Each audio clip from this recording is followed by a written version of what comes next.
This was only 1 year's account book of a shop.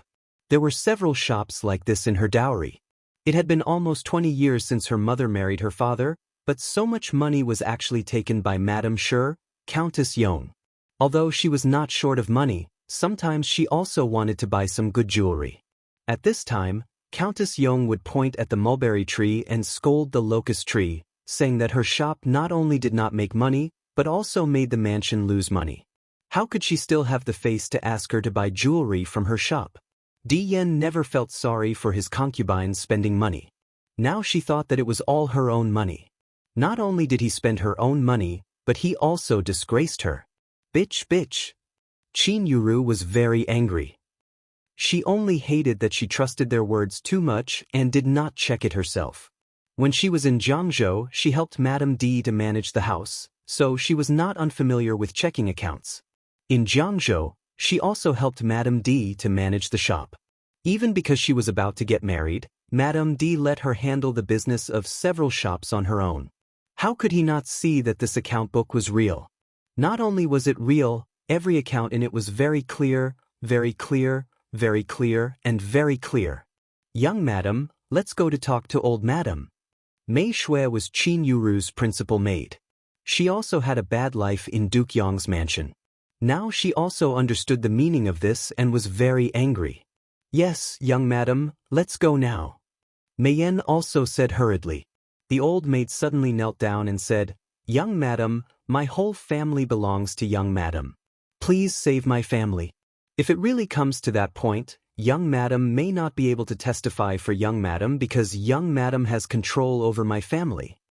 After saying this, the old maid burst into tears.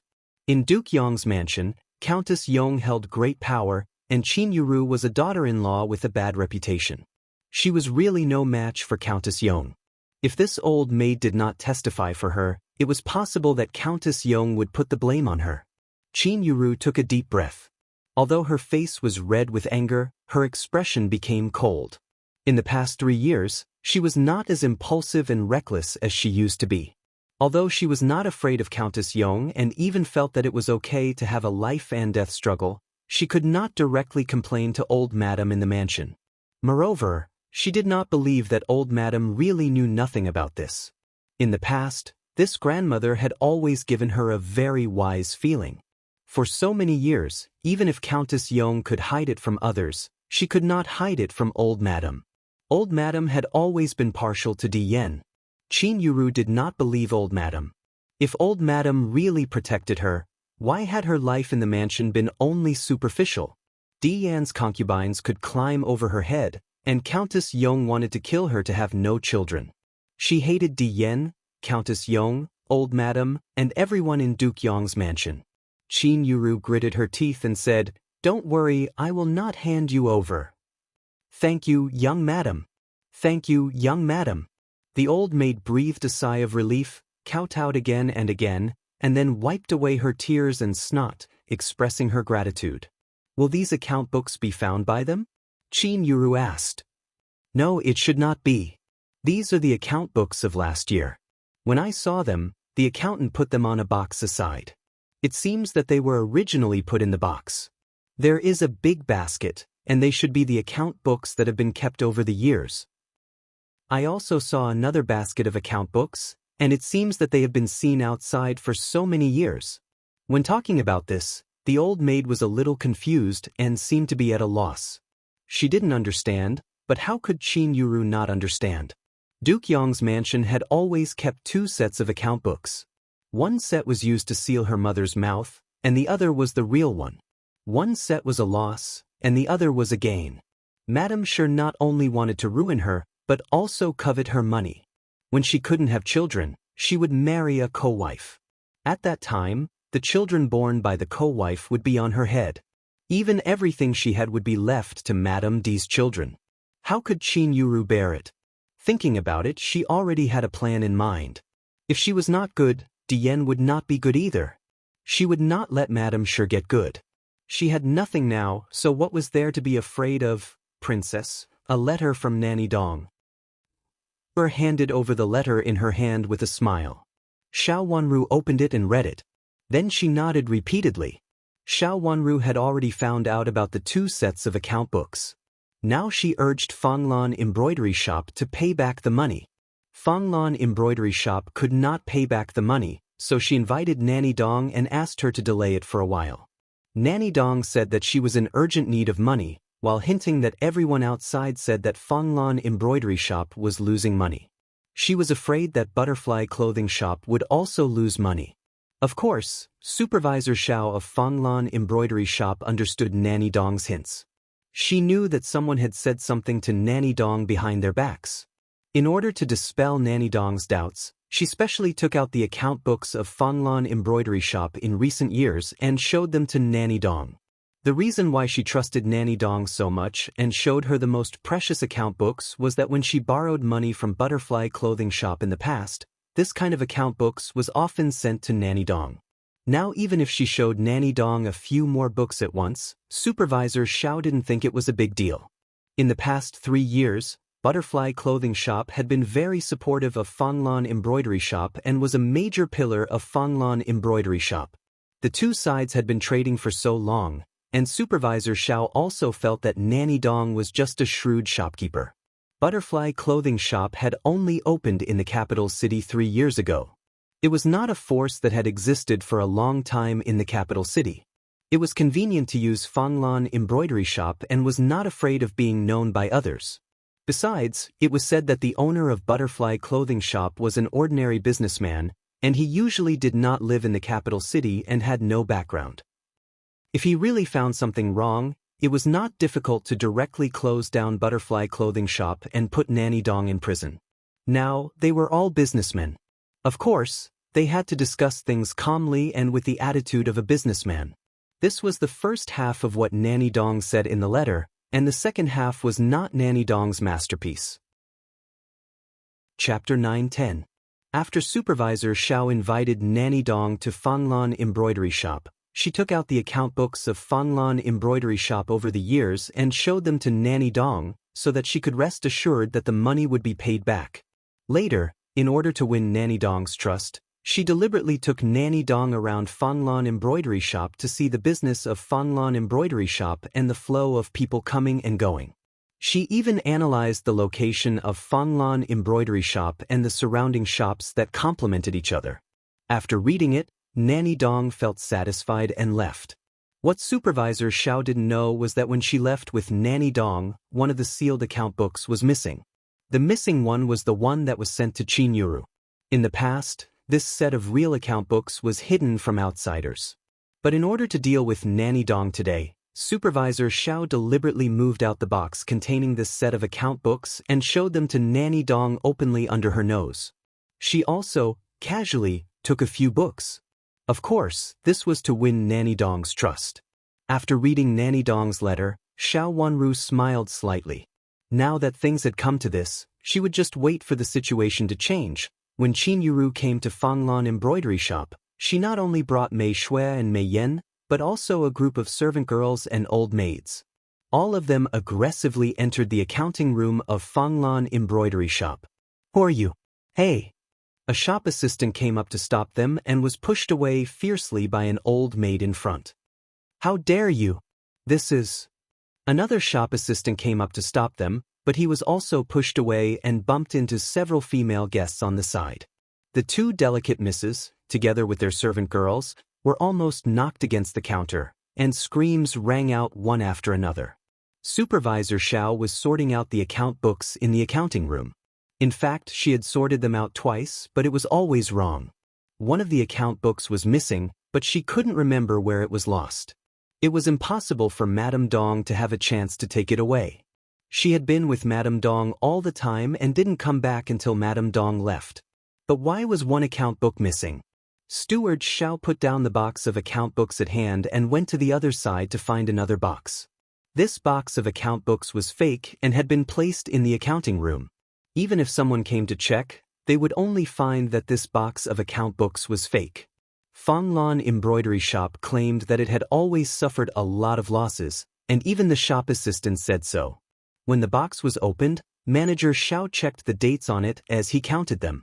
They were clearly stacked, no more, no less. It was exactly 1 year's worth of account books. However, there was still one missing account book, and it was from the previous year. Both boxes of account books were opened, and Manager Xiao stood in the middle with a frown. He carefully thought about what had happened after he opened the boxes. Where did he go wrong and where did he put it? Manager, it's not good. Someone is fighting their way in. A clerk rushed into the accounting room and anxiously reported to Manager Xiao. Which mansion are they from? Manager Xiao was stunned. This had never happened before. Even if there were customers who were dissatisfied, it was impossible for them to fight their way in without saying anything. She had been in charge of Fanglan embroidery shop for so many years, but she had never heard of such a thing. I don't know which mansion they are from. Manager Xiao, you'd better go and have a look. They are very fierce. It seems that a madam is leading people here. The clerk was sharp-eyed. He glanced at Qin Yuru, who was surrounded by people. But he didn't know Qin Yuru. Of course, he didn't know that she was his nominal boss. It's outrageous. The capital is a place with laws. After being stunned, Manager Xiao was furious. She was really not afraid that someone would make trouble, so she turned around and walked out.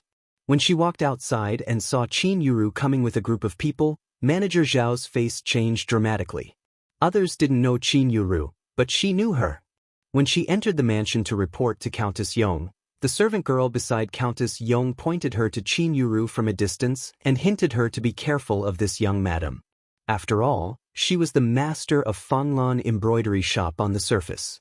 Manager Xiao turned around and left. She thought of the box of real account books in the accounting room that had not been packed up in time. Come on, stop her. Qin Yuru also saw Manager Xiao. She was different from ordinary clerks and was surrounded by several clerks. She knew that she should be the supervisor of Fanglan embroidery shop and said sternly. Although Qin Yuru was not powerful in Duke Yong's mansion, she spent a lot of money to come here this time. She gave rewards and specially called some old maids and servant girls who didn't know the truth but had strength. When Mei Shui went to bring people, she told the old maids and servant girls about this shop. She lied to Qin Yuru and changed the good clothes she ordered into a set of clothes of bad material. What was more coincidental was that this shop was the dowry shop of young madam. Qin Yuru had always been a little domineering. Even if she didn't have a good life in Duke Yong's mansion, she would beat people to death when she became ruthless. Usually, with the protection of old madam, Countess Yong couldn't do anything to her.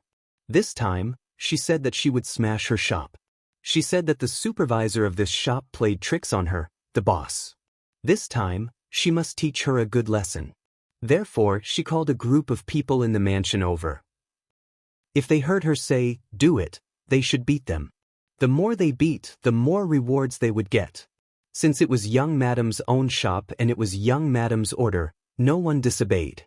Everyone wanted to flatter young madam and ask her to give them rewards. At this time, hearing Qin Yuru's words, several servant girls and old maids immediately rushed over and grabbed Manager Xiao tightly. Seeing that it was not good, a clerk hurriedly ran out. He had to report to Duke Yong's mansion. It seemed that Manager Xiao couldn't handle it alone. Who are you? Why do you catch me? Manager Xiao struggled and winked at one of her confidants. The set of account books in the accounting room was the real killer. She had to hide it quickly. Her confidant was also smart. When he saw Manager Xiao's look, he also remembered these account books. It was better to hide those shameful things as soon as possible. He took a few steps back and wanted to leave. Qin Yuru was very smart at this time. She immediately waved her hand and grabbed the clerk. Mei Shui and Mian took a group of servant girls and old maids to the accounting room where Manager Xiao had just come out. The purpose of her coming today was to seize the scene and grab both sets of account books. Madam, please stop. This is Fanglan embroidery shop. It's not a place where anyone can behave atrociously. Manager Xiao shouted sternly and struggled with all her might. Helpless, several servant girls and old maids pressed her down and pressed her directly to kneel in front of Qin Yuru. An old maid brought a chair for Qin Yuru in a fawning manner. Qin Yuru sat on the chair and felt cold. Qin Yuru sat on the chair and looked at Manager Xiao coldly and asked, "Don't you know me?" "Madam, you must be joking. I am just a manager. How can I know you? Manager Xiao was now forced to her head. In any case, she did not dare to admit that she knew Qin Yuru. Until now, she had not figured out what this young madam of Duke Yong wanted to do. Even if she wanted to check the account, she only needed to show her identity politely, whether she sent someone or herself to check the account. How could she end up in such a bad situation? If it happened like this, no one would look good. She just hoped that she could stall for a while until Countess Yong came. Don't know me? Qin Yuru sneered. Before seeing this manager Xiao, she really did not remember her. But now seeing this manager Xiao, Qin Yuru also remembered a faint memory. She had seen this manager Xiao in Duke Yong's mansion. The most recent time was before the Spring Festival. At that time, she should have come to the mansion to report the accounts. But this kind of thing in the past had nothing to do with her, and she did not care about it. After a few glances from a distance, she did not ask much. Now thinking about it, she had seen this manager several times, but she had not cared about it. Thinking that her shop, which had originally made money, was occupied by Madame Shi, Countess Yong, this manager must have contributed a lot. Qin Yuru became more and more angry. Slap her! She scolded harshly. Immediately, an old maid came over and slapped manager Xiao fiercely 10 times. While slapping, she scolded, "Open your dog eyes and look. This is our young madam of Duke Yong and also the owner of your shop. You are a traitor. How dare you say that you don't know our young madam? Young madam of Duke Yong and also the owner of this shop?" The onlookers couldn't help but take a deep breath. They originally thought that it was the young madam of some mansion who was so rude and unreasonable, but if it was their own shop, then it wasn't so rude and unreasonable. It must be that the steward had done something wrong to the young madam, so he was punished. But this matter was a little big, and it would not be easy to clean up. Or even if it was cleaned up, people would talk about this young madam. Some words were easy to say, but not pleasant to hear. After the old maid slapped and stepped back, Manager Zhao's face was swollen, and a trace of blood flowed from the corner of her mouth. Madam? Yes, this is our young madam of Duke Yong and also the owner of your shop. Your shop was originally the dowry of our young madam. Young madam of Duke Yong has always trusted you. Unexpectedly, you falsified the account, and now you still pretend that you don't know young madam. Young madam of Duke Yong will send you to the official post later and swallow the property of the master's family. After so many years, your whole family should be banished to the frontier and never come back. Seeing that Qin Yuru's 2 chief maids were not here, a clever servant girl stepped forward and stood beside Qin Yuru, reprimanding her loudly. Hearing what she said, the onlookers started to discuss more and more. They all pointed at Steward Xiao. They didn't expect this seemingly honest steward to be such a person. If these crimes were true, not only would Steward Xiao not get better, but her family would also be implicated. Madam, Crown Prince's wife, this has nothing to do with this subordinate, this. Steward Xiao was stunned by the words, and cold sweat broke out on his forehead. He hurriedly explained, this has nothing to do with this subordinate, it's Madam's idea, it's not this subordinate. Chapter 911. Complete. The latest chapter on medical skills of the Crown Princess was updated as soon as possible. Steward Xiao was so flustered that she couldn't even speak clearly. On the one hand, she was also in pain. After a few slaps, she lost her eloquence. Things happened so fast that she was overwhelmed. Her mind was still empty and confused. She didn't know why things turned out like this. Madam, look, there are really 2 sets of account books. At this time, Mei Shui and Mian had brought a few people and carried out 2 boxes of account books. 2 heavy boxes of account books fell in front of Steward Xiao.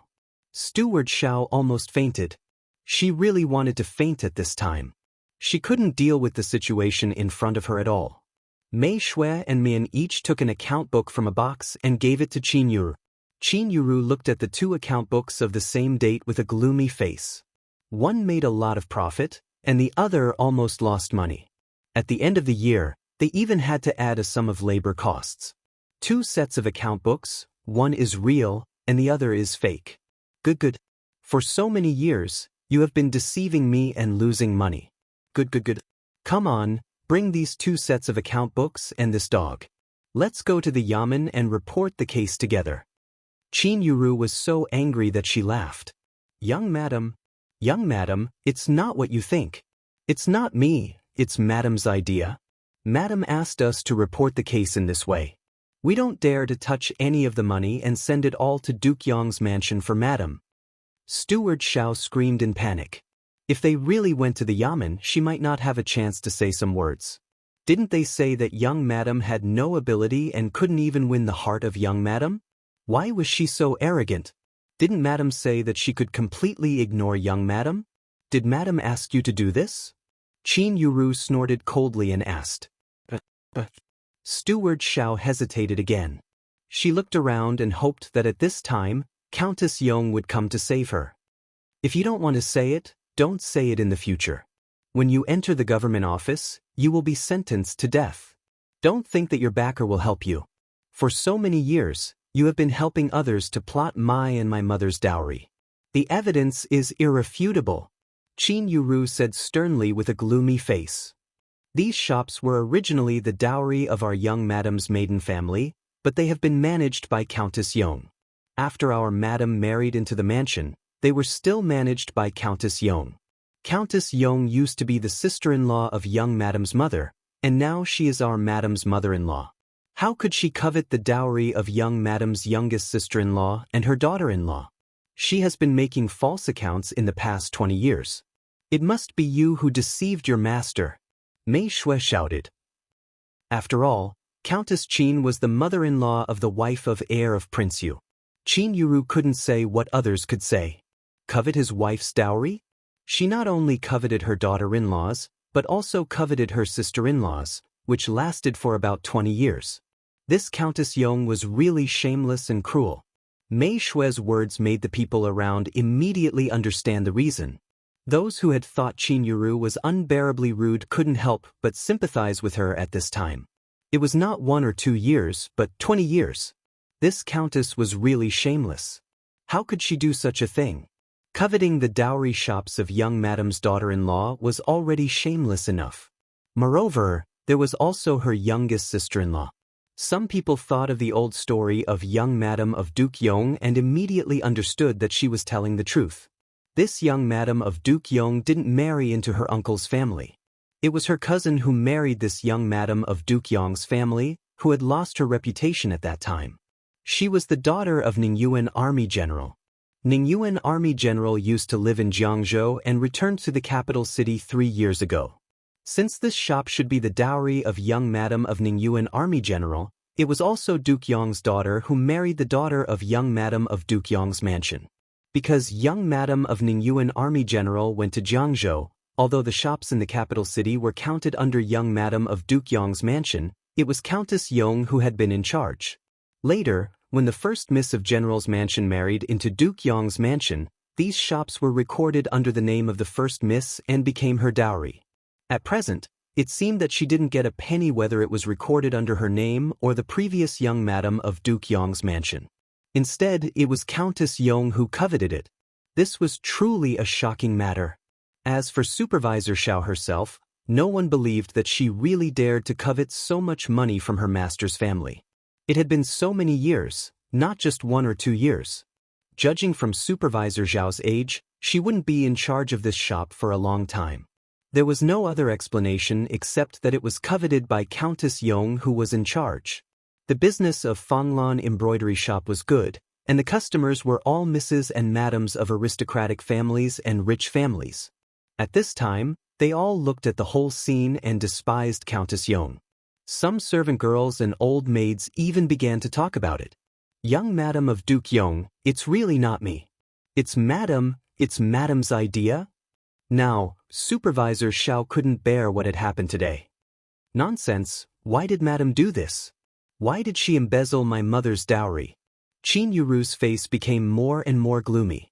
She didn't intend to avoid it and started to interrogate in front of everyone. Young madam of Duke Yong, let's go in and talk. Supervisor Xiao said with her eyes drifting. There is nothing that can't be said to others. Just say it here. I don't think there is any reasonable explanation for this kind of thing where she made false accounts to fool the master. Qin Yuru had lived in Duke Yong's mansion for 3 years, and she was no longer the Qin Yuru from before. Young Madam of Duke Yong? Supervisor Xiao begged. In front of so many people, she really didn't dare to say it. However, the more she behaved like this, the more it showed that this matter must have something to do with Countess Yong, and the more she despised Countess Yong. In the past, she only heard that this young Madam of Duke Yong had a very bad reputation. Now it seemed that this Countess Yong was definitely not a good person. An old maid hurriedly squeezed into the crowd and walked to Qin Yuru. After bowing respectfully to Qin Yuru, she said with sweat all over her head, "Young Madam of Duke Yong, old Madam asked you to go back to the mansion to talk about something. What does my grandmother want to tell me? Does she mean that my mother's and my dowry originally belonged to Duke Yong's mansion?" Qin Yuru sneered and stood still. Since it was used as dowry, even her mother's family couldn't control it.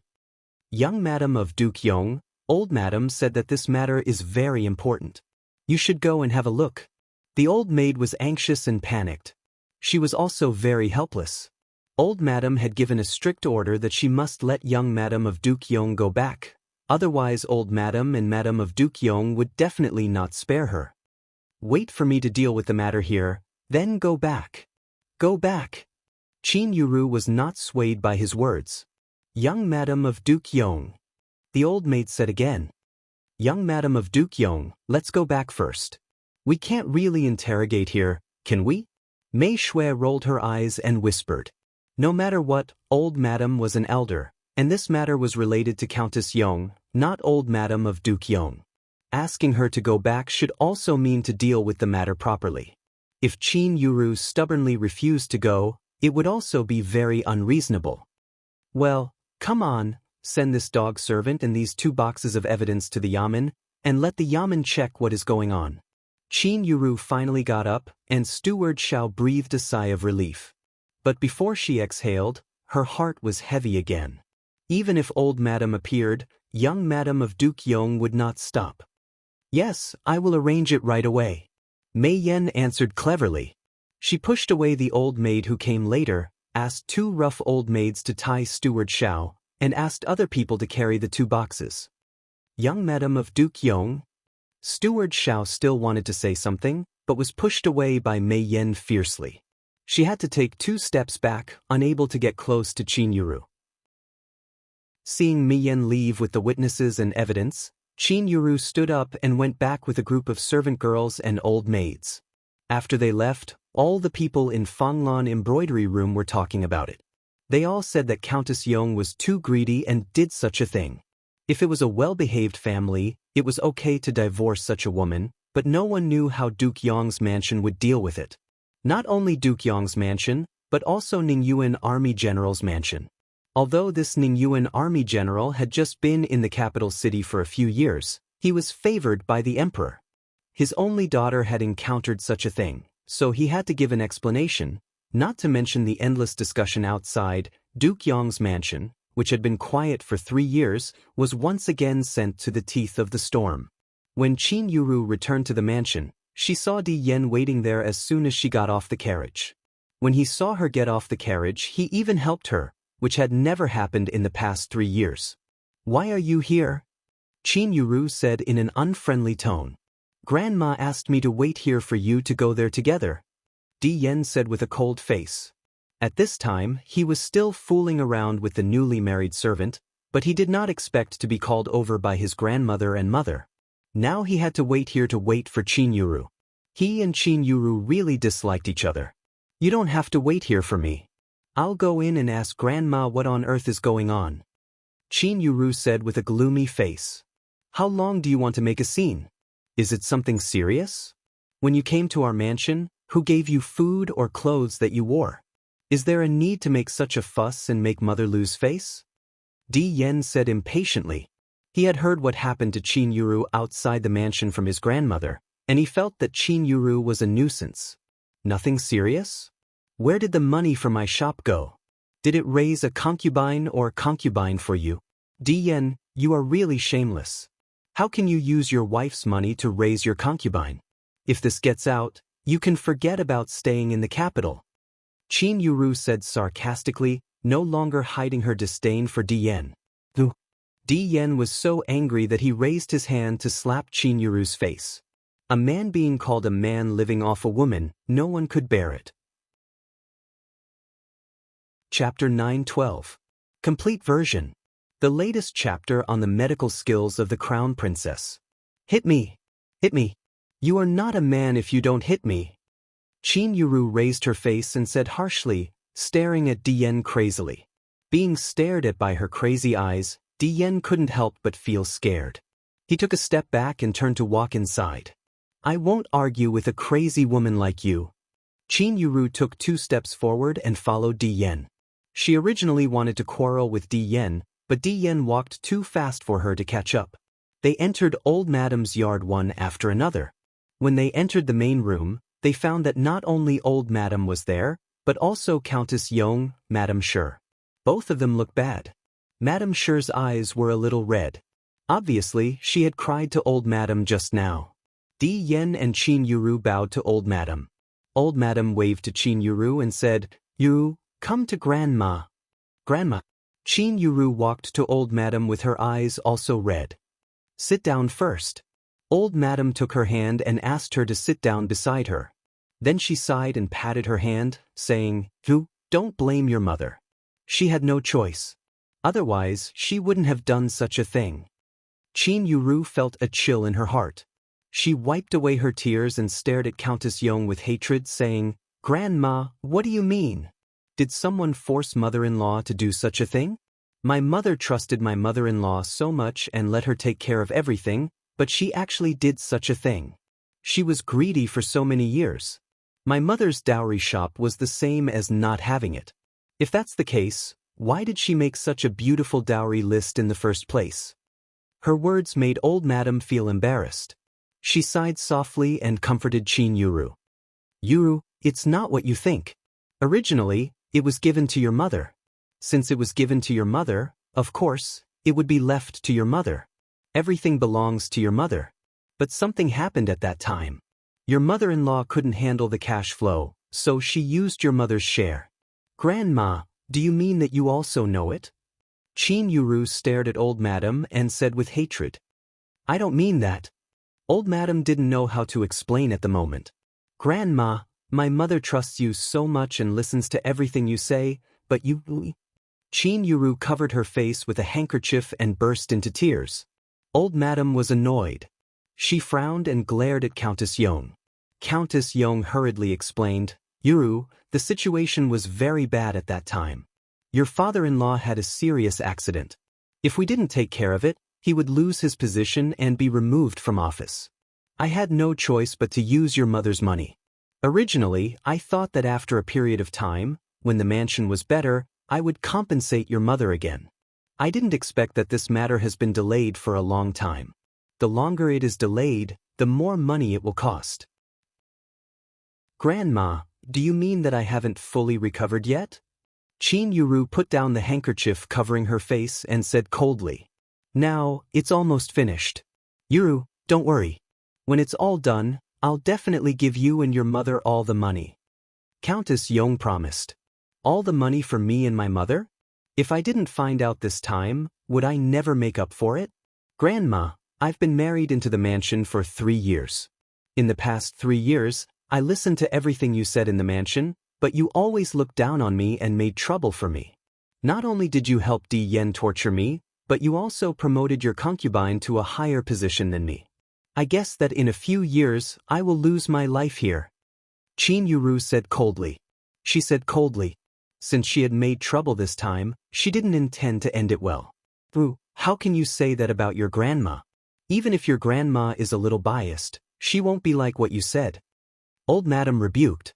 Granny knows best whether it's like this or not. Previously, when I had a miscarriage, Granny sent some medicine over.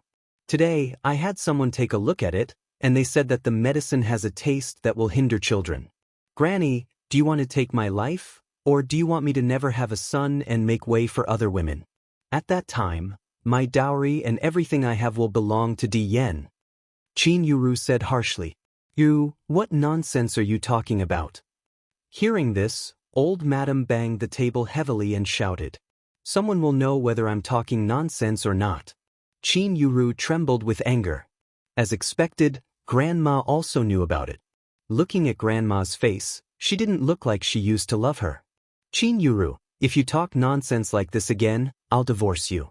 Don't think Grandma will ask me to give in to you again and again. Seeing Qin Yuru's aggressive look, Dian also stood up angrily, pointed at Qin Yuru and scolded loudly. Divorce me? Well, let's tear apart all the things first, and then we'll talk about who divorced whom. Qin Yuru also banged the table, stood up and said, in the past 20 years, you owe my mother and me money. Even if the whole Duke Yong's mansion pays for it, it's almost enough. Ooh, you bitch.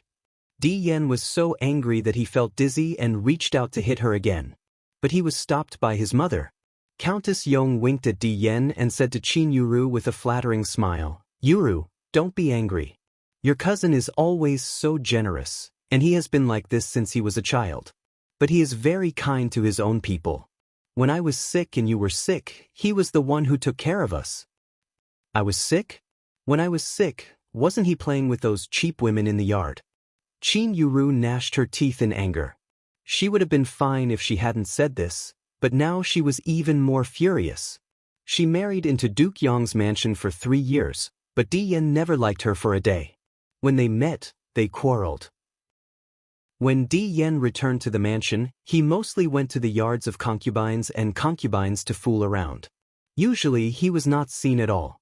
When she was sick, he came to take care of her because old Madam and Duke Yong forced him to come. If they hadn't forced him to come, Di Yen would have been willing to show his face. Even though he was forced to come, Di Yen still made sarcastic remarks to her and said a lot of sarcastic and contemptuous words. In the beginning, she still wanted to save Di Yen. Even when she was angry, she tried hard to suppress her temper and occasionally complained to old Madam. But now, she hated the whole Duke Yong's mansion, so how could she be good to Di Yen? Qin Yuru, do you know how to speak? What do you mean by cheap women? No matter how cheap they are innocent when they come into the mansion. Unlike some women who come into the mansion with no innocence and still think they are right. Di Yen raised his head and sneered loudly. But before he finished his words, he had been slapped hard in the face, which made him take 2 steps back. He looked at Countess Yong in astonishment and said in disbelief, Mother, did you slap me? Yuru is not in good health and is in a bad mood now. How can you add fuel to the fire? What can a husband and wife talk about? Do you need to fight like this? Countess Yong said with trembling fingers. She had to do this. If she let Di Yen continue, it would be more troublesome. Old Madam, who was sitting in the upper seat, already looked sullen. Mother, how could you slap me for an unclean woman? Di Yen didn't hear Countess Yong's words at all. He took 2 steps back and shouted aggrievedly. Then he turned and strode away. He didn't want to get involved in this matter. Anyway, it was not his business. Countess Yong hurriedly took 2 steps forward and wanted to pull Di Yen's clothes. But he ran so fast that she didn't catch his clothes. Grandma, I have sent the supervisor of Fanglan embroidery shop and 2 sets of account books to the government. And some medicine I drank before was sent to me by Granny. Seeing Di Yen leave, Qin Yuru sneered. She had no more thoughts about Di Yen, but she would never let Di Yen take advantage of her. What? You sent it to the government? Countess Yong screamed. Her body went limp and she almost fainted. Fortunately, an old maid beside her had quick eyes and hands and held her. Mother! Countess Yong turned to old Madam and said sadly. If this matter was really torn apart, her career as a countess would come to an end. You, get those back. Old Madam's face darkened. She said to Qin Yuru in a stern voice, and her voice became urgent. This was the first time she had spoken to Qin Yuru like this. Qin Yuru laughed crazily. She laughed so hard that tears fell from her eyes. Yuru, what are you doing? Call them back. Old Madam slammed her hand on the table heavily. I will explain to you about your granny. How will others think of our mansion when our family is in such a mess? A family? Qin Yuru laughed and looked crazy. Are we a family? If I stay with your family, I am afraid that I will lose my life. When I went out, I asked someone to inform my father that I want to go back to General's mansion. I want to divorce Diane. What nonsense are you talking about? Old Madam stood up in shock. She really did not expect that Qin Yuru would do such a thing. What nonsense am I talking about? Doesn't Grandma know? If no one caused my miscarriages, how could it always be like this? Grandma, don't tell me that Madam Sure also doesn't know this? She clearly wants to kill me. Even if she doesn't kill me, she wants to suppress me so that I won't be able to give birth to any children. Qin Yuru gritted her teeth and pointed at Countess Yong. Countess Yong covered her face and cried. Mother, it's not like this. How could I do such a thing? You misunderstood me. Go and get those back. Old Madam raised her eyebrows and said to Qin Yuru in a stern voice. Her face was as gloomy as water. In the past, when she treated Qin Yuru, she was full of love. Even if Qin Yuru got into big trouble, Old Madam would protect Qin Yuru. Now, Qin Yuru was not only surprised, but also seemed to be expected. I won't go and get it. This time, I must go against her in court. Qin Yuru screamed loudly. Guards, take young Madam away. Old Madam said with a pale face and disappointment. Two strong old maids rushed over and were about to take Qin Yuru away. Old Madam, I don't know what Yuru did to make you feel uncomfortable. How could you treat her like this? A cold voice suddenly came from the door. Chapter 9:13. Qin Huaiyong came. Father, save me. Hearing Qin Huaiyong's voice, Qin Yuru stepped back and screamed. The door opened, and Qin Huaiyong stood at the door with a cold face. Several servant girls and old maids stepped back and did not dare to stop him. The general had a murderous aura from the battlefield of life and death. How could these servants resist it? Qin Huaiyong walked in, and Qin Yuru hurriedly ran behind him, wiping her tears and crying. Father, save me, father, save me. Seeing Qin Huaiyong at this time, both Old Madam and Countess Yong were deeply embarrassed. Old Madam, Countess, why did Countess do such a thing? If you really don't want to be Madame D's dowry, you don't have to send these shops. In the situation at that time, even if Duke Yong's mansion didn't send these shops as dowry, would we force them? Why did Duke Yong's mansion do this? Qin Huaiyong had already understood the matter. After saluting, his eyes fell coldly on the two madams of Duke Yong's mansion. His words made the two madams blush, and they did not know how to deal with it. You not only took back the dowry that was sent out, but also reported false accounts. When Madame D and I returned to the capital, your mansion once asked me for some money, saying that it was a loss for so many years. Now I heard that it was not the case. I don't know whether Old Madam and Countess feel guilty for embezzling the money. You treat your own children like this, aren't you afraid that your own children will be disappointed? Qin Huaiyong said coldly. He had never liked Duke Yong's mansion. If Duke Yong's mansion had not kept Madame D hanging, Qin Yuru would not have made such a mess. Thinking of it now, he was even more furious. You treat your own children like this, let alone others. Since Old Madam and Countess dislike Yuru so much, I will take her back.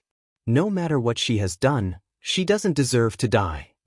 Seeing that Old Madam and Countess Yong did not speak, Qin Huaiyong said again. Then he cupped his hands to them and turned to go out. Qin Yuru hurriedly followed him. Old Madam wanted to stop him. She opened her mouth helplessly, but did not know what to say. She could only watch Qin Huaiyong's parents leave. Mother, what now? What should we do? Countess Yong collapsed on the chair and burst into tears. It's not just about me. It's my mother. Shut up. Old Madam scolded and waved her hand. All the servants in the room left. When the others went out, Old Madam sat down with a frown. Her eyebrows were tightly knotted. It was really difficult to deal with the current situation. Mother, what should we do now? If this leads to, our whole mansion will be in trouble. Countess Yong cried in a low voice. Countess Yong was at a loss at the moment. If Qin Yuru really fought with her to the end, she would not be able to bear it. Countess Yong originally wanted to suppress this matter with the righteousness of the elder, but it was clear that Qin Yuru was in a life-and-death struggle. Countess Yong didn't know how to deal with it now. Speaking of this matter, she also felt very wronged. This kind of thing was not something that she could accomplish alone. Even though she had been greedy, it wasn't much. Now, she was the one who had to take the blame. How could she take the blame? Shut up, I need to think about it. Old Madam was in a bad temper now. She banged on the table heavily and said harshly. This matter was not something she could handle now. Who knew that Qin Yuru would reveal this matter and make a fuss to the yamen regardless of anything? Since he had entered the yamen, and the attitude of the Qin family was like this, it would be extremely difficult to resolve this matter. At least the power of Duke Yong's mansion could not stop it. Go and invite Duke Yong over and let him deal with this matter. Just say, we can't deal with this matter anymore. If we really dig up this matter, the whole Duke Yong's mansion will not be able to bear it. Old Madam's face looked very gloomy behind the half-closed door. Yes, your wife will go now. Countess Yong felt as if she had been pardoned. She hurriedly stood up and ran to the door without staggering. When she was at the door, she almost tripped. She hurriedly reached out to hold the door frame to stabilize herself, and then hurriedly went out. The group of maids and old maids who had followed her hurriedly followed. What a sin, what a sin. In the main room, Old Madam sighed heavily. Miss, you really guessed it. This matter has been known throughout the capital city. Now people are talking about Countess Yong's low character. She not only coveted her daughter-in-law's dowry, but also forcibly occupied her sister-in-law's dowry. For so many years, since her sister-in-law got married, the shop has been in her hands. 2 sets of account books have been put into the yamen of the capital governor. Everyone is waiting for the yamen of the capital governor to publicly investigate this matter. Qin reported the news she had heard to Xiao Wanru. Xiao Wanru closed the sachet, which was embroidered with a few purple bamboos. Under the bamboos, there was a small grassland with a few small flowers on it, which was very elegant. There were some medicines in it to avoid snakes and insects. Because there were a lot of medicines, she was very careful when closing the sachet. The needle couldn't be too big, and it couldn't be too tight. Otherwise, it would not look good and lose its original shape. After hearing Qing'er's words, she still closed the sachet carefully with a calm look. When the sachet was completely closed, she cut the thread in her hand and said, "It won't be opened." "It won't be opened? Miss, so many people have seen it, and there are witnesses and evidence. It can be said that the evidence is irrefutable." Chu Lu took the scissors handed over by Xiao Wanru and asked in confusion, "I think this matter can't be suppressed even if I want to. Since the first Miss Qin wants to expose it, she probably doesn't want to settle it peacefully." "It doesn't matter whether she wants to settle it peacefully or not," Xiao Wanru said with a slight smile. Her black hair, which had just been washed, was casually scattered among her hair. The faint light softened her eyes and eyebrows, and her natural charm turned into a kind of softness, making her look more delicate and beautiful. There came the voices of Prince and Prince from the door. Chu Luchen came over. As soon as Xiao Wanru got up, the curtain was lifted, and Chu Luchen had come in. He was dressed in a navy blue robe with golden bamboo patterns, which made him look handsome and elegant. The servant girls on both sides carefully retreated. "Why are you still doing it? Didn't I tell you to go to bed early?" Chu Luchen came over and reached out to pick up the sachet that Xiao Wanru put on the table. With a gentle look and a trace of doting and heartache in his voice, he said, "Such a dim light hurts your eyes. If you really want to do it, you can ask the servant girls to do it. The servant girls have also made some. Your Highness, you can distribute it to other accompanying people. The one I made here is yours." Xiao Wanru picked up the sachet and gave it to Chu Luchen. "Look, it is filled with your favorite smell, not only the smell of insect repellent, but also the smell of some good incense you used in the past. It can clear your mind and calm your mind. Do you like it?" The smell of medicine in the sachet was very strong, but it was accompanied by a very light fragrance. It was mixed with the smell of medicine and was not very clear. If one smelled it carefully, one could still feel that it was the fragrance that Chu Luchen occasionally burned in the study. "Zhuozhua made it for me, so I naturally like it. But if you do it like this, I will also feel sorry for you. Why are you still not sleeping at this time?" Didn't you say that I would come late tonight? Chu Luchen pulled Xiao Wanru to sit on the bed and reached out to take her into his arms habitually. I can't sleep anyway, so I was talking about Qin Yuru. Xiao Wanru did not intend to hide it from Chu Luchen, so she said bluntly. I asked Qing to inquire about it, and Qing just came back.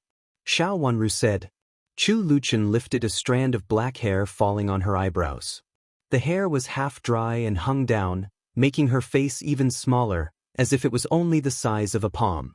Between her delicate eyebrows and eyes, her eyes were as clear as water, extremely beautiful and charming. What did you find out? Chu Luchen asked casually and leaned back, half leaning on the cushion on the bed. Xiao Wanru was pulled by him and happened to lean on him. Xiao Wanru blushed and simply closed her eyes. Qin Yuru made trouble and made Duke Yong's mansion the target of public criticism. Qing Yu went to inquire about it. She said that the capital governor's yamen has taken over it. This matter will be suppressed. Chu Luchen said lazily and reached out to change a position for Xiao Wanru so that she could lean on his arm more comfortably. Is it because of Prince Yu? Xiao Wanru raised her watery eyes slightly.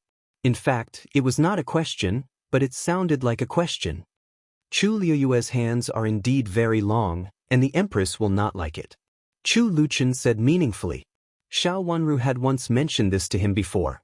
At that time, it had been proved that Chu Liyue was behind Duke Yong's mansion. What about the Emperor? Xiao Wanru thought for a while and asked.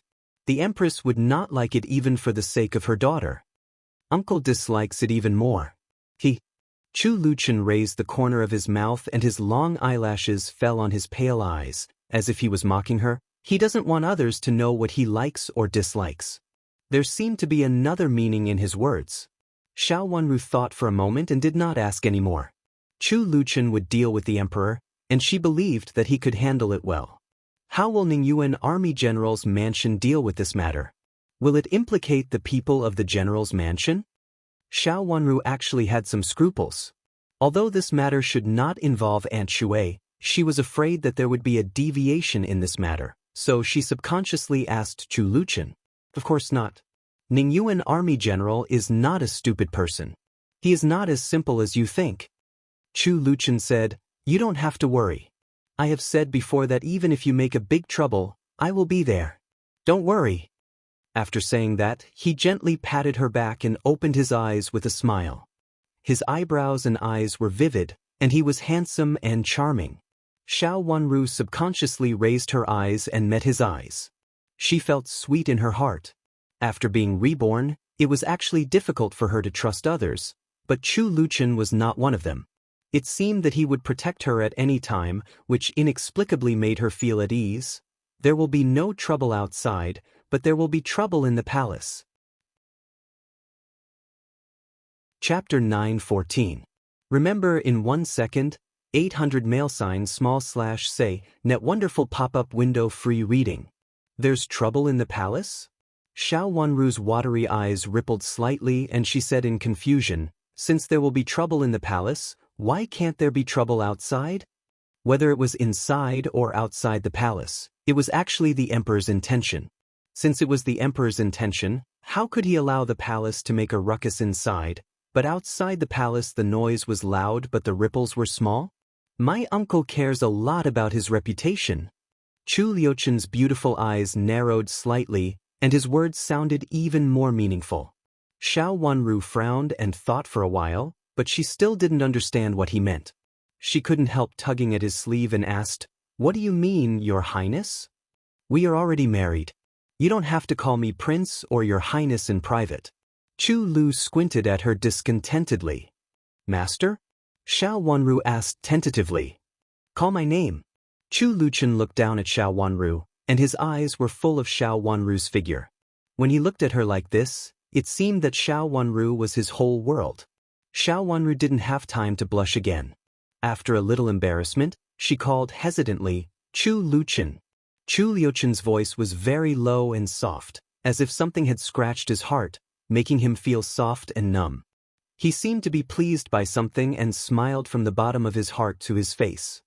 He reached out to gently hold Xiao Wanru's little face and looked at her pink petal-like cherry lips. He couldn't help but breathe quickly. "You don't have to put your surname first," Chu Luchen said gently. The affection in his eyes flowed under the light, making people feel that he was unparalleled in the world. If there was a man in the world who could be the handsome and romantic peerless young man in the book, there was no one else but Chu Luchen. Xiao Wanru opened her cherry lips slightly as if she was bewitched. "Luchen." Chu Luchen leaned to one side and pressed her under his body. He kissed her red lips, which he had been looking forward to for a long time. Xiao Wanru almost woke up stiffly from the intoxication. In her 2 lives, she had never been so close to someone. Although they were husband and wife now, Chu Luchen had repeatedly said that he would keep a distance from her. She didn't expect that he would be so passionate at this moment. Yes, he was as passionate as fire. Chu Luchen's whole body seemed to be hot, which made Xiao Wanru's heart also hot.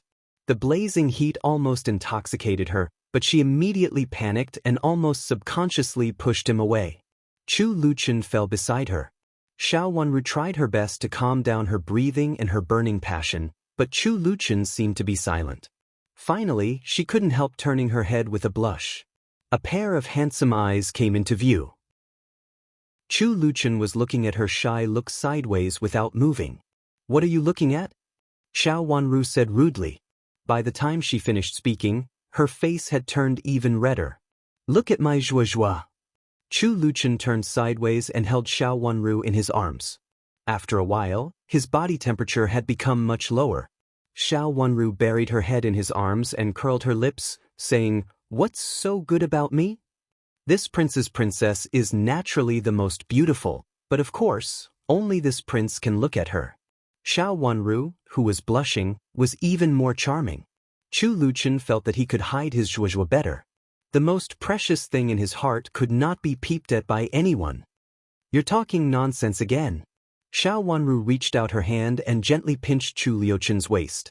Chu Luchen exaggeratedly cried out in pain, "Your Highness, you showed mercy. If Imperial grandmother saw it, she might come to settle the score with you." Chu Luchen's teasing words reminded Xiao Wanru. She slightly poked her head out of Chu Luchen's arms and said, "Is tomorrow the day when the Imperial physician from the palace will come to treat your Highness?" In fact, Chu Luchen's body had almost recovered now. Of course, only a few people knew about it. Although the Empress Dowager and the Emperor knew that Chu Luchen's body was much better, they were still worried, so they specially asked the Imperial physician from the palace to check his pulse every week. Of course, to the outside world, it was said that it was acupuncture to treat Chu Luchen's body.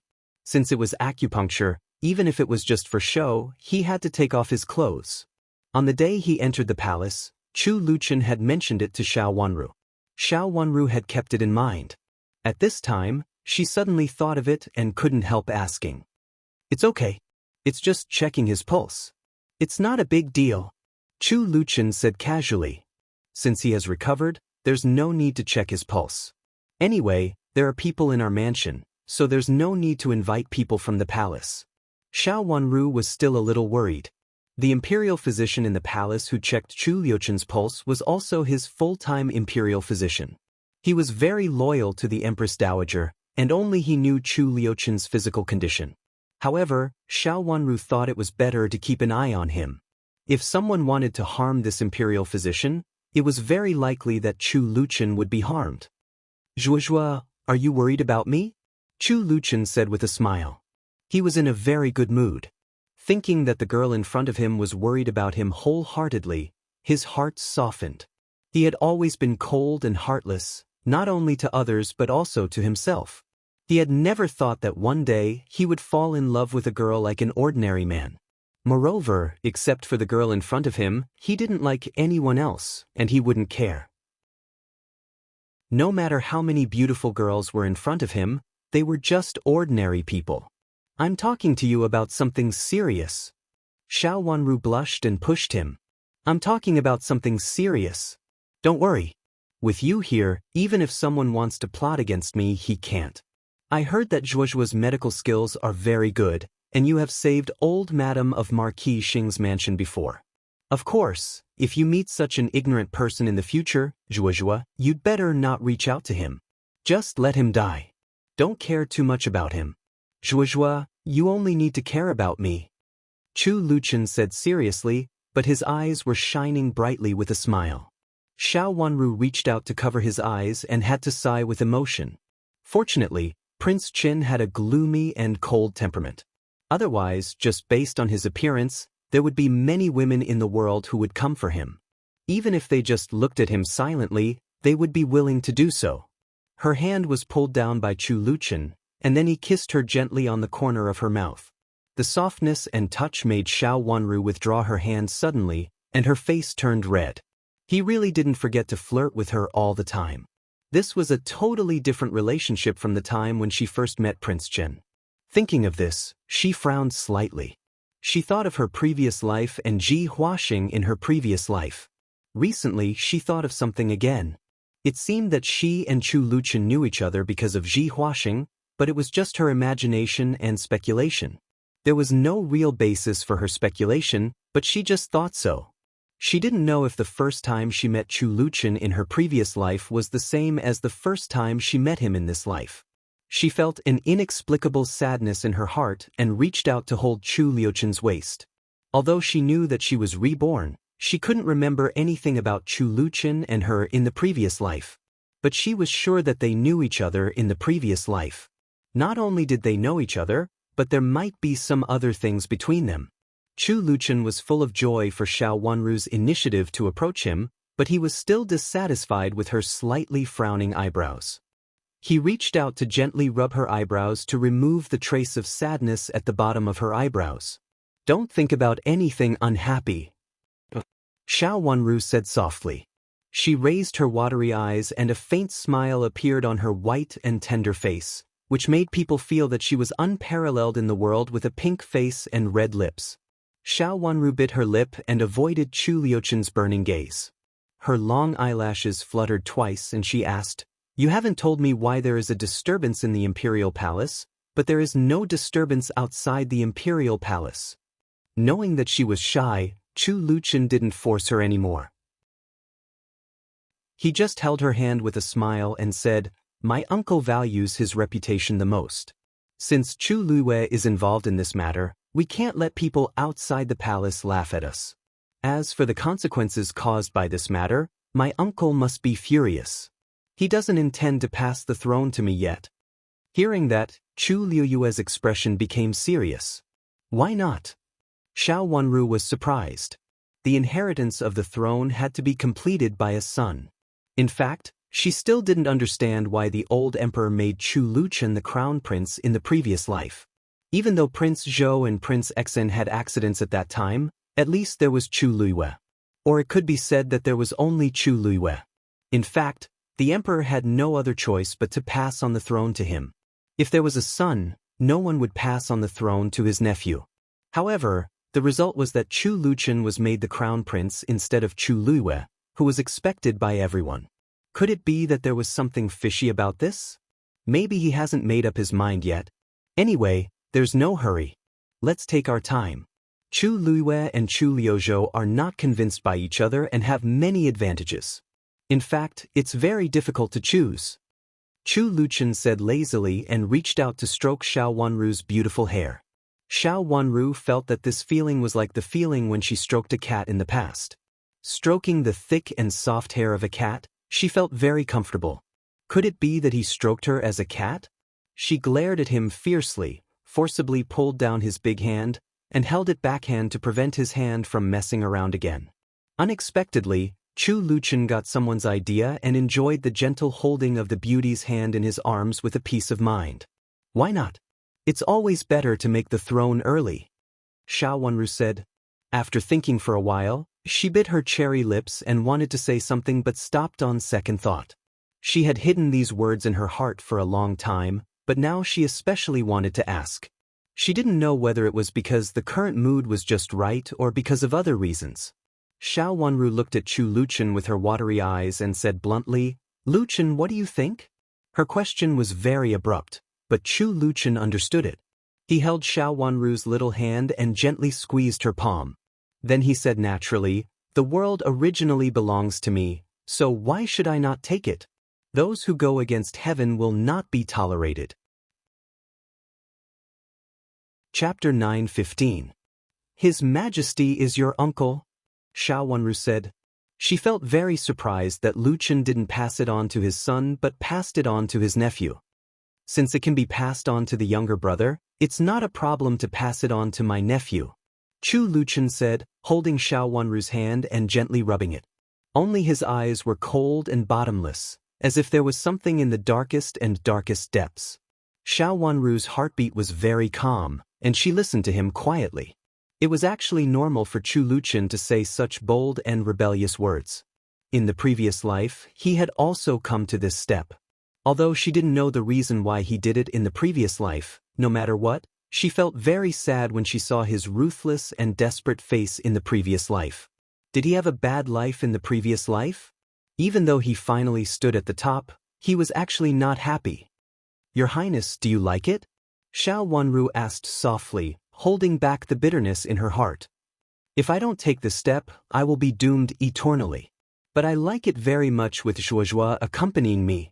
Chu Luchen said with a smile, at least I won't be lonely.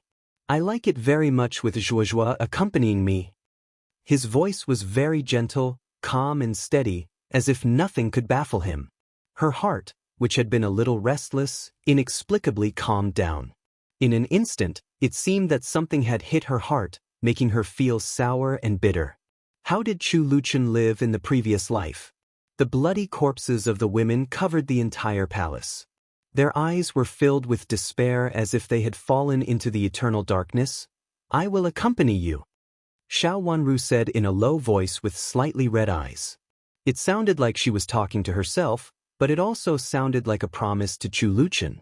Although it was just a soft sentence and disappeared in the air in an instant, it left an immortal mark in Chu Liuchen's heart. Looking at the beautiful girl in front of him, Chu Luchen smiled with joy in his eyes, which were as gentle as water. With her accompanying him, he would not be lonely. Because of her, he should go up. If he could not protect her, it was useless no matter how good he was to her. Everything had originally been his, and now it could only be his. He would not allow anyone to covet his treasures.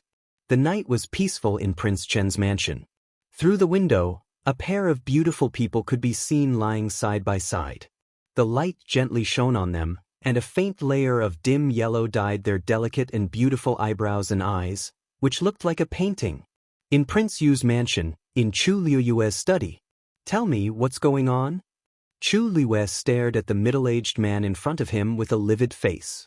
This was Duke Yong, Di Ruffing. He was sweating profusely and didn't dare to raise his head.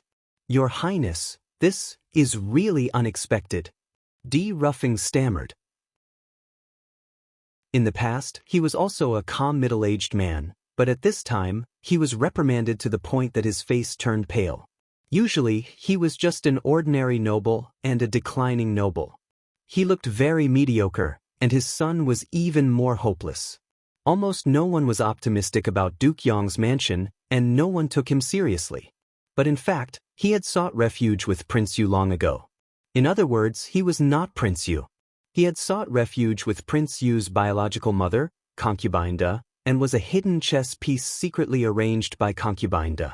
His main role was not to help Prince Yu do anything in the imperial court, but to secretly cultivate some beautiful girls for Prince Yu, and to cultivate these beautiful girls from a young age. To cultivate them to look like a pretty girl from a humble family, they were not particularly charming girls from a brothel, but they were required to look like a girl from a good family.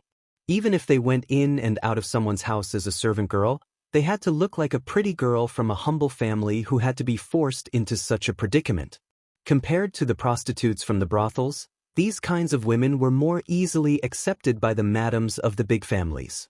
Some madams would even specially give them face and send them to their husbands. They felt that they were easier to control. As long as their parents were captured, they would obediently enter the palm of their hands. For men, this kind of beautiful girls who had to be forced into a predicament were easier to be pitied. Although they were not as dignified and decent as the madams of big families, they also had the elegance of a pretty girl from a humble family, like the dew in the morning. It was easy to be attracted to them, especially for the officials who had been in the officialdom for a long time. Sometimes, they preferred a pure girl from a good family to be with them, without any scheming or other conflicts of interests. She was just an innocent girl without any conflicts of interests, who stayed by their side wholeheartedly, waiting for their love. And when necessary, these girls who looked like they came from a good family were more charming and attractive than the girls from a brothel. Duke Yong's mansion set up a few farms in the suburbs to help Prince Yu's mansion raise people. In order to prevent others from finding out the connection with Prince Yu's mansion from the transfer of money, Duke Yong's mansion handled all these things by themselves and kept all the things in their mansion. Duke Yong's mansion was still a declining noble mansion in the outside world and was not valued. But Duke Yong himself had no money, and there was almost no large amount of money in the declining mansion, so he turned his attention to Madame D's dowry shops. At that time, Madame D had left, and these dowry shops were managed by Countess Yong, so Countess Yong began to use these shops to make profits for her mansion.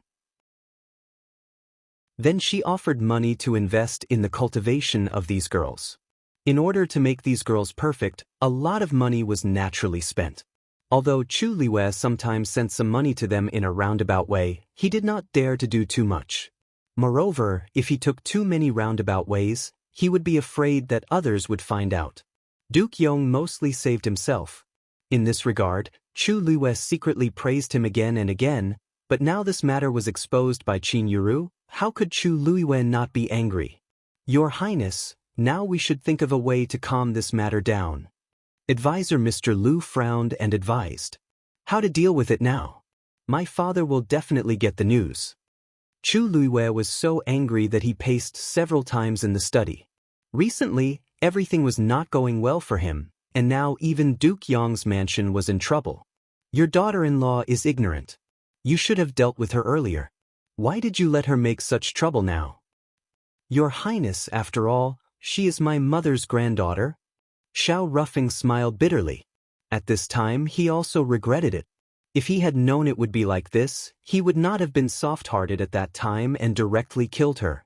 She is originally an indecent person, and she is the daughter-in-law of your mansion. No wonder your son doesn't want to go home. Marrying such a daughter-in-law is a waste of the family. Chu Liwei said coldly, and then sat on the table behind the desk with a gloomy face. He ignored Xiao Ruffing and turned to Mr. Lu. Mr. Lu, what do you think we should do now? If my father's people investigate carefully, they will definitely find me. Although Prince Yu's mansion and Duke Yong's mansion did not have any connection, and Duke Yong's mansion was almost self-sufficient, but if they really wanted to investigate, there was still a trace. Chu Liwei could not guarantee that the emperor would not find it. Your Highness, now we should indeed make the worst plan. Mr. Lu frowned and said slowly. This matter was indeed difficult to deal with. Plan. If those girls are found, Duke Yong will insist that they are trained by your Highness and sent to Prince Yu's mansion to serve you. They do this because Duke Yong's mansion wants to curry favor with you. Mr. Lu said. How can this? Xiao Ruffing was stunned and said anxiously. Chu Liwei waved his hand discontentedly and said, Don't speak, let Mr. Lu speak. Mr. Lu looked at Xiao Ruffing, who was so anxious that his eyes almost popped out, and said slowly, Your Highness, if the Emperor knows that your purpose of raising these girls is to send them to various mansions to inquire about information, the Emperor will definitely not spare you. The Emperor is in the prime of his life. If you have this idea, it will cause a big trouble, not to mention that the Empress and Prince Zhou have been eyeing you covetously. Chu Liwei became silent. He knew that Mr. Lu was reminding him that if at this time, he let his father know that he secretly did something and hit his ministers, he would definitely not be able to pass the test. In addition, if the Empress added fuel to the fire, he would really be finished. The matter was so urgent that he had to deal with it. Okay, I will do as you said. Chu Liwei nodded hard. This was also an action of cutting his own flesh. Although he was distressed about his plan, he could only do this at the moment. Your Highness, but your Highness, so many years of painstaking efforts, and some of them have been sent out. Xiao Ruffing was soaked in cold sweat, and his back was wet with sweat. If he was asked to bear all the responsibility, he could not bear it. Originally, in order to show his loyalty to Prince Yu, he tried to solve the problem by himself, but now he regretted it. At that time, he would not directly bear all the responsibility for the future merit of attaining the throne. Now that something had happened, he was afraid that he could not let Prince Yu share the responsibility. Immediately cut off the connection with those who have been sent out. Just treat them as ordinary girls and they have nothing to do with you, Mr. Lu suggested. This proposal made Chu Luiwen nod repeatedly. At this time, the relationship between them and him must not be exposed, let alone let them collect information at this time. In fact, there were already women who had married into the mansions of the ministers and become concubines. But, Your Highness, if the Emperor finds out that it is all about our mansion, the Emperor will not let me off easily. Xiao Ruffing begged. Duke Yong's mansion was just a declining mansion, and it could not bear the anger of the Emperor. In fact, it is not absolutely impossible. If Duke Yong can do the following things, it is still possible to bear the risk this time, Mr. Lu said slowly on the side.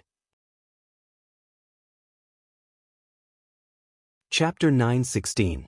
Actually, you can ask your wife to take responsibility for this, Mr. Lu said meaningfully.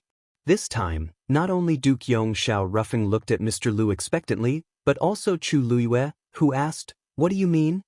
"Your Highness, what I said just now is the worst plan. But now it has just been stirred up. If you ask your wife to go to the Yamen and claim that it is just a misunderstanding, the Emperor will not investigate too much. It is just a matter of the inner court caused by the mother-in-law and the daughter-in-law. The Emperor does not have so much energy to manage the affairs of the backyard. Dispute between the mother-in-law and the daughter-in-law," Chu Luiwe repeated, and then his eyes lit up.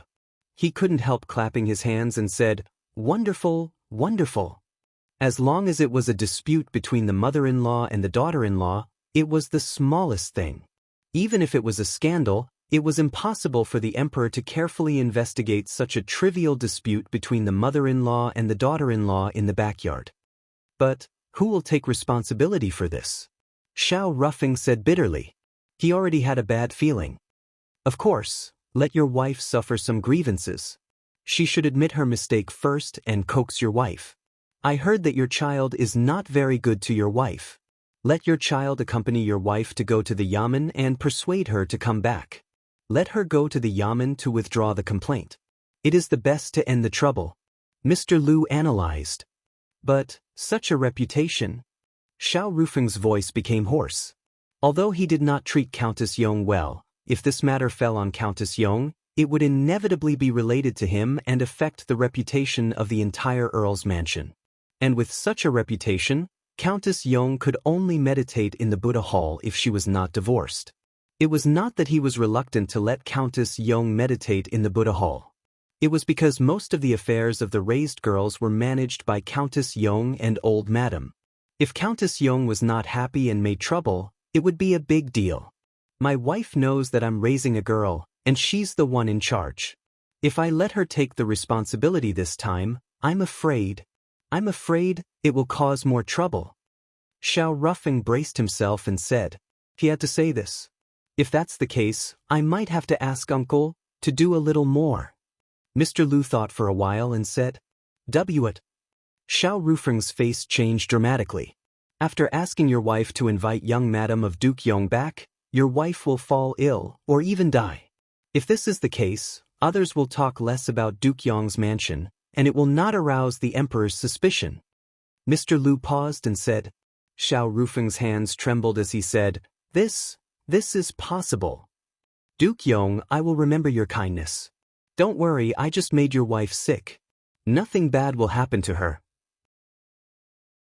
If there is a chance in the future, I will definitely let your son become an official. This is my gratitude to your whole mansion. Chu Luiwe stood up and bowed deeply to Xiao Ruffing. How could Xiao Ruffing dare to accept his greeting? He hurriedly turned away with an indescribably bitter and complicated expression on his face. I'll follow your orders. What else could he do now? He could only do as Prince Yu said. Otherwise, the whole mansion might not be able to bear the Emperor's anger. If he did this kind of thing for Prince Yu, he would actually be on Prince Yu's side. Before Prince Yu succeeded, his side would be the disaster of extermination. Compared with a wife, the disaster of extermination was as heavy as Mount Tai. The night was like water. Chu Luchen got up from the darkness, looked at the petite girl in his arms, and then walked out quietly.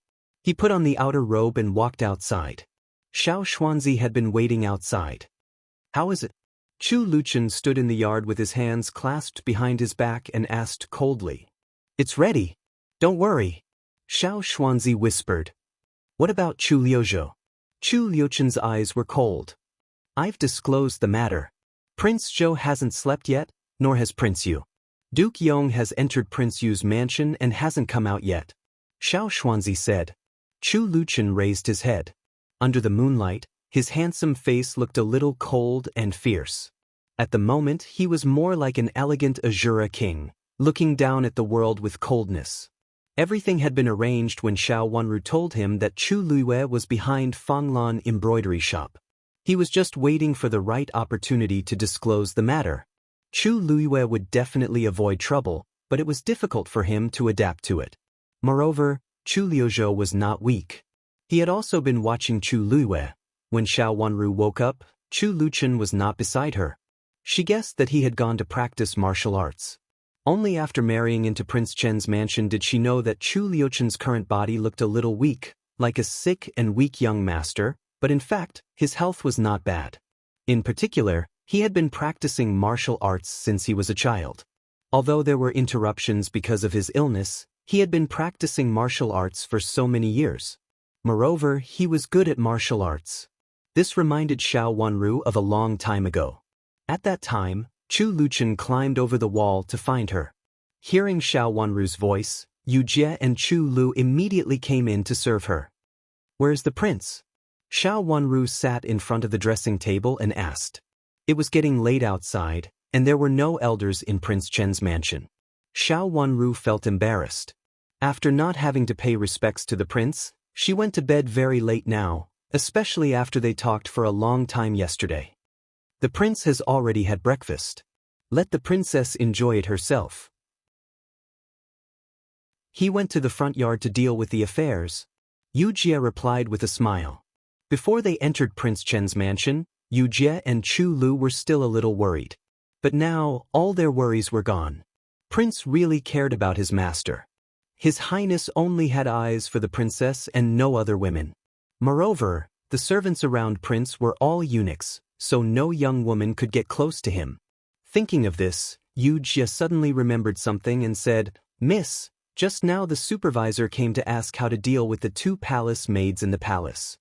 "The palace maids in the palace?" Xiao Wanru was stunned for a moment and did not respond. She looked confused, which was completely different from her shrewdness and strength in the past. She really looked like a little girl, and the 2 maids could not help laughing. "The princess, they are the 2 who were sent from the palace to teach the prince," Chu Lu explained with a red face. Her words were vague. Xiao Wanru blinked her long eyelashes twice and suddenly understood something. Her pink face could not help blushing. "What did the prince say?" "The prince said that it was all up to you. If you don't like them, you can throw them out directly," Yu Jie said with a smile. How could she like this kind of girl? Xiao Wanru secretly rolled her eyes. Any legal wife who had just married into the mansion would not like a girl who taught her husband how to behave. Fortunately, Chu Luchen did not let them get close to him. Since the Empress sent them here, he had casually thrown them in a remote yard. However, at present, it was indeed a little difficult to deal with. "Your Highness, I heard that these 2 palace maids can enter Prince Chen's mansion because they have powerful backgrounds. They are different from the palace maids given by the Empress in the past. In the past, those palace maids were either thrown out directly or even killed," Yu Jie said in a low voice. Before Xiao Wanru got up, she deliberately went to inquire about the 2 palace maids. She had heard that none of the palace maids in the palace lived in Prince Chen's mansion. What was the background of these 2 maids? "What do you mean?" Xiao Wanru also became curious. If they were really ordinary people, these 2 palace maids really could not stay in Prince Chen's mansion. Based on her understanding of Chu Luchen, he was not a person who could be persuaded. If he wanted to throw them out, he would throw them out.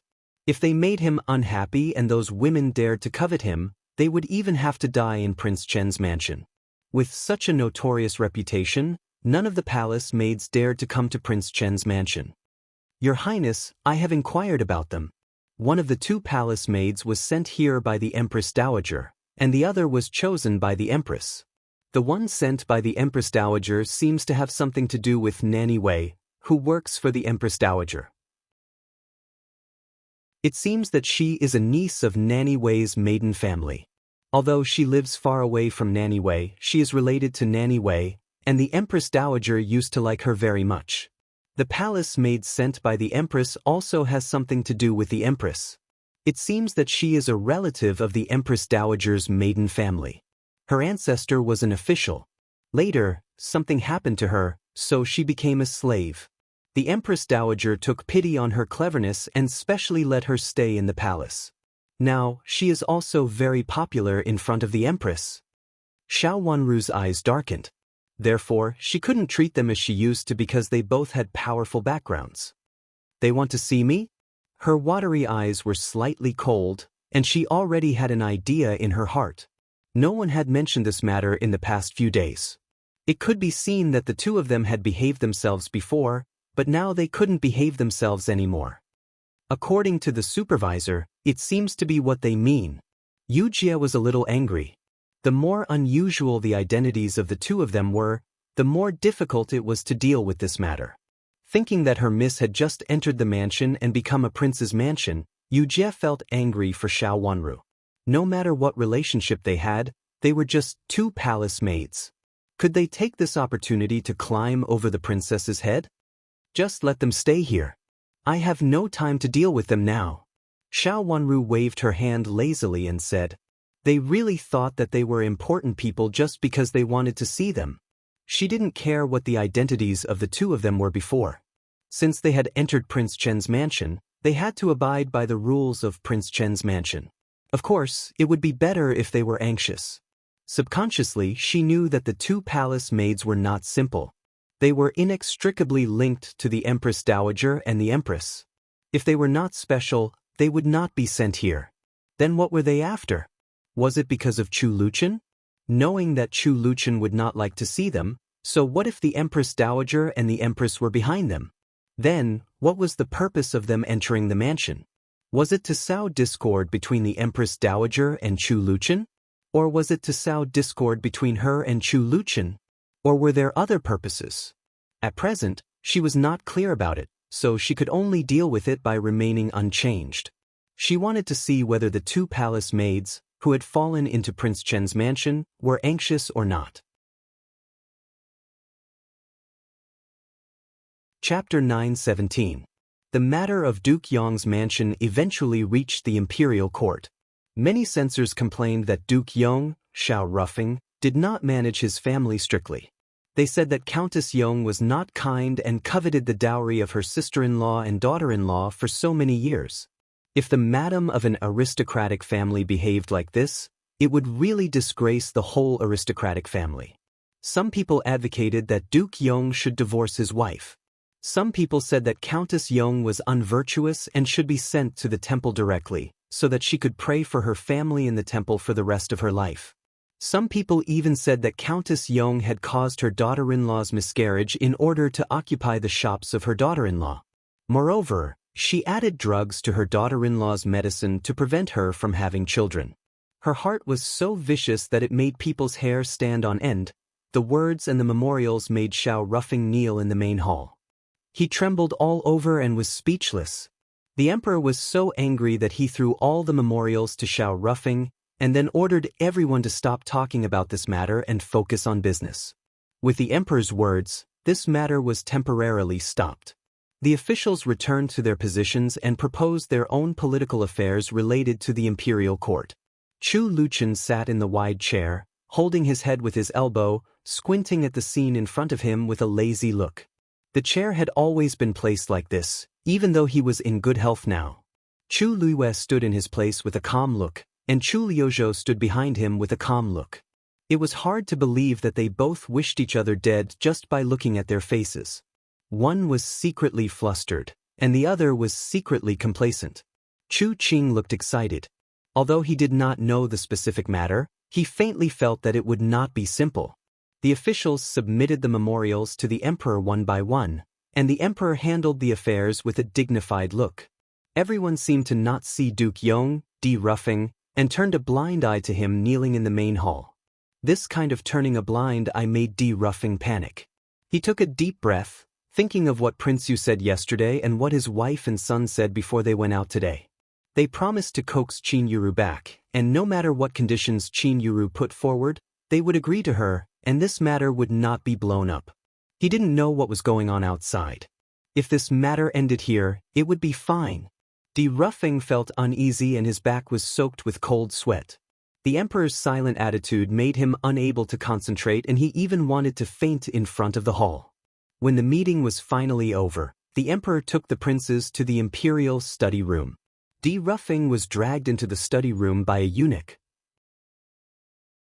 In the Imperial study, the eunuch loosened his grip and Di Ruffing knelt on the ground, trembling. This was the crucial moment. No matter what the outcome would be, it was like a blind man touching an elephant. His heart was completely suspended in the air. The longer he waited, the greater his endurance would be. When they entered the Imperial study, a guard hurriedly presented a memorial to the emperor. Durong took it and handed it to the emperor respectfully. The emperor read it with a cold face. After reading it, he sneered, "Mother-in-law and daughter-in-law fight? Duke Yong's mansion is really lively. The fight between the mother-in-law and daughter-in-law is so anxious that they even went to my yamen. Your Majesty, I'm not strict enough." Di Ruffing felt that he was alive again. His body shook and he almost fell to the ground. However, he was ecstatic in his heart. The emperor's bodyguard gave him the information of the investigation, which was obviously beneficial to him and also in the direction he wanted. Not strict enough? Duke Yong's mansion is not strict enough. Now it belongs to your family. Chu Liuzhou sneered and said, "Second brother, this is the family affair of Duke Yong's mansion. In fact, Duke Yong is also unwilling to do it. As a man, it is inevitable that his wife is not virtuous and his son is not filial." Chu Liuyue's words seemed to be much more tolerant. Chu Luchen squinted his eyes and sat on a chair on one side. His long eyelashes fluttered slightly, and it was hard to tell whether he was asleep or awake. "Big brother, you are really kind. In the past, it is rare for you to protect your subjects like this. You always follow father's order." Chu Liuzhou sneered. "Second brother, I naturally have to follow father's order. But this matter is really—" Chu Luiyue shook his head calmly, as if he didn't know how to describe it. He didn't really want to fight with Chu Liuzhou. Compared with Chu Liuzhou, he looked much more peaceful. "Father, I have something to report to the emperor." Chu Liuzhou suddenly fell into a disadvantage and immediately became angry out of shame. He took a step forward and said, "What's the matter?" The emperor said coldly, "Father, I report to the emperor that there is another reason for the affair in Duke Yong's mansion." Chu Liuzhou said. Di Ruffing's body shook and he almost fell down. He clenched his teeth hard to calm himself down. Even if Prince Zhou was omnipotent, he couldn't really hide anything. Those girls were hiding in the farm outside the city and usually didn't show themselves. This time, he didn't panic and didn't rush to investigate this matter. Prince Yu repeatedly warned him not to panic. "Father, this is the news I got yesterday. Please check it." Chu Liuzhou presented a memorial in his hand. Durong took it and handed it to the emperor. The emperor was as calm as water. After reading it, his face was cold. Then he suddenly picked up the memorial at hand and smashed it on Chu Liuyue's head. Chu Liuyue was startled, but he didn't dare to avoid it. He just took it and it happened to hit the bridge of his nose. It was painful and sour, and tears immediately came out of the corners of his eyes. At this time, he didn't have time to wipe away his tears. He hurriedly knelt down and said, "Father, you are good. You really have a long arm." The emperor was so angry that he stretched out his hand and scolded. "Father, I don't dare." Chu Liuyue didn't know what went wrong, so he hurriedly lowered his head and said. He couldn't help but feel a little flustered. He didn't know what Chu Liuzhou showed his father and made him angry with him. He slightly raised his hand to wipe away the sour tears from the corners of his eyes. He calmed himself down and looked blank, as if he really didn't know why the emperor reprimanded him. You don't dare? Why don't you dare? It's really good. I raised you up one by one. When you are grown up, you also have a big heart. The emperor was so angry that he pointed at Chu Liwei and Chu Liuzhou. Father! Chu Liuzhou couldn't stand it anymore and knelt down. Chu Luqian still looked as if he had nothing to do with this matter. He just raised his eyes to look at the two brothers, and then continued to close his eyes to rest. If other princes dared to be so disrespectful, the emperor would be furious. But it was Chu Luqian. When the emperor glanced at him, he did not blame him at all. Instead, he suddenly remembered that he would ask the imperial physician to feel his pulse later. Prince Jin, if you are tired, you can go back first. The emperor said. Uncle, I'm not tired. I have nothing to do. Just listen to it. Chu Luqian opened his eyes, sat up a little, and said gently. Chu Liwei and Chu Liuzhou were so angry that they almost died. Chu Liuqian's indifferent attitude could be ignored, but now he even said that he wanted to watch them. He was a dignified prince, not some entertainer. How could others treat him with such disrespect? But it was Chu Luqian, so they had to swallow it even if they couldn't. Sure enough, after hearing Chu Liuqian's words, the emperor nodded and no longer paid attention to him. He didn't even blame him for his disrespectful attitude. Look at what this is. The emperor pointed at the memorial on the ground and said to Chu Liwei angrily. Chu Liwei hurriedly picked up the memorial on the ground and read it 10 lines at a glance. When he finished, his face changed greatly. He was angry and sad. He looked up at Chu Liuzhou with deep sadness in his eyes and said, Second brother, why do you think it has something to do with me? How could I, isn't it you? The emperor asked coldly. Father, I really don't know. How could I? Chu Liwei kowtowed to the emperor and then raised his head, looking extremely sad. Di Rufeng's lips trembled in panic. He looked at Chu Liwei almost desperately. He didn't see the memorial, so he didn't know what was written on it. If the emperor really knew all the inside story, not to mention Prince Yu, all the members of his family would be in trouble. The removal of the title of nobility was already very generous, and they might even lose their lives. You don't know. The emperor said coldly and pointed at Di Rufeng. I don't know that you have something to do with him. What do you mean by asking your disciples to contact him again and again? Could it be that he can give you money? Father, I really don't know that this person has more contact with the steward of Duke Yong's mansion. Although he is the steward of my mansion, he is just a steward of the outer court. He used to be a scholar who failed to pass the imperial examination, because he was so poor that he didn't even have money to return to his hometown. I met him and felt that he had some talent, so I let him be a steward of the outer court. Chu Liuzhou's memorial was about this steward Ji. It was said that he was sent by Chu Liwei to form gangs everywhere, and there were some witnesses who saw him. His purpose should be to spy on the masters of the mansions. This steward surnamed Ji not only had a good relationship with Duke Yong, but also had a good relationship with a steward of Chu Liuzhou's mansion. Of course, in addition to these two mansions, he even had a relationship with Marquis Xing's mansion. This steward surnamed Ji could be said to have a wide range of contacts. Father, I didn't know it at first. After the thing happened in Duke Yong's mansion, the steward of my mansion came to me and said that this steward Ji in my elder brother's mansion had given him some money and was on good terms with him, but he didn't say what he wanted to do with him. I also felt it was strange, so I sent someone to investigate it. I didn't expect that this steward Ji had also given money to Duke Yong, and it was not only one money, but also a large amount of money. Chu Liuzhou said angrily. Anyone who was plotted against by a brother he had always trusted would have such an expression. The problem was that he and Chu Liwei did not always trust each other.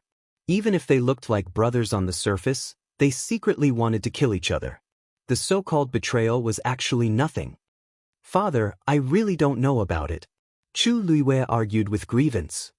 Father, I don't think a small steward can get so much money, and he has given more than one money. Chu Liuzhou said angrily, If my elder brother has something to ask, he can directly ask my younger brother. There is no need to secretly pay someone to spy on my younger brother. No wonder my elder brother has already known what happened in my mansion before others know it. Chapter 9:18. Father, I'm really wronged. I didn't buy people's hearts. I really don't know where Steward G got the money. If you don't believe me, you can find Steward G. I'm willing to confront him face to face. Chu Luiwei cried out his grievance, and his words were very tough. The emperor looked at his two sons suspiciously. One of them also had factual evidence. The steward of Prince Zhou's mansion was a witness. But this witness was from Prince Zhou's mansion, so the effect of this witness was greatly reduced. As for the contact between the surname Ji and Duke Yong's mansion, Chu Liuzhou had the material evidence. The two transfers were made with silver notes. Although they happened a long time ago, the supervisor of the bank at that time paid special attention to it because of the large amount. It was the steward of Prince Yu's mansion who deposited the money, but it was a person from Duke Yong's mansion who withdrew the money.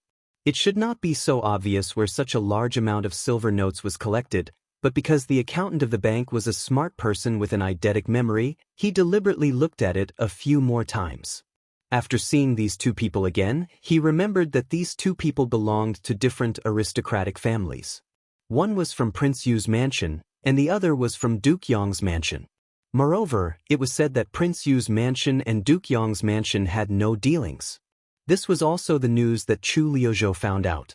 Since he said so and there was a witness and material evidence, it must be true. Why did you send money to Duke Yong's mansion?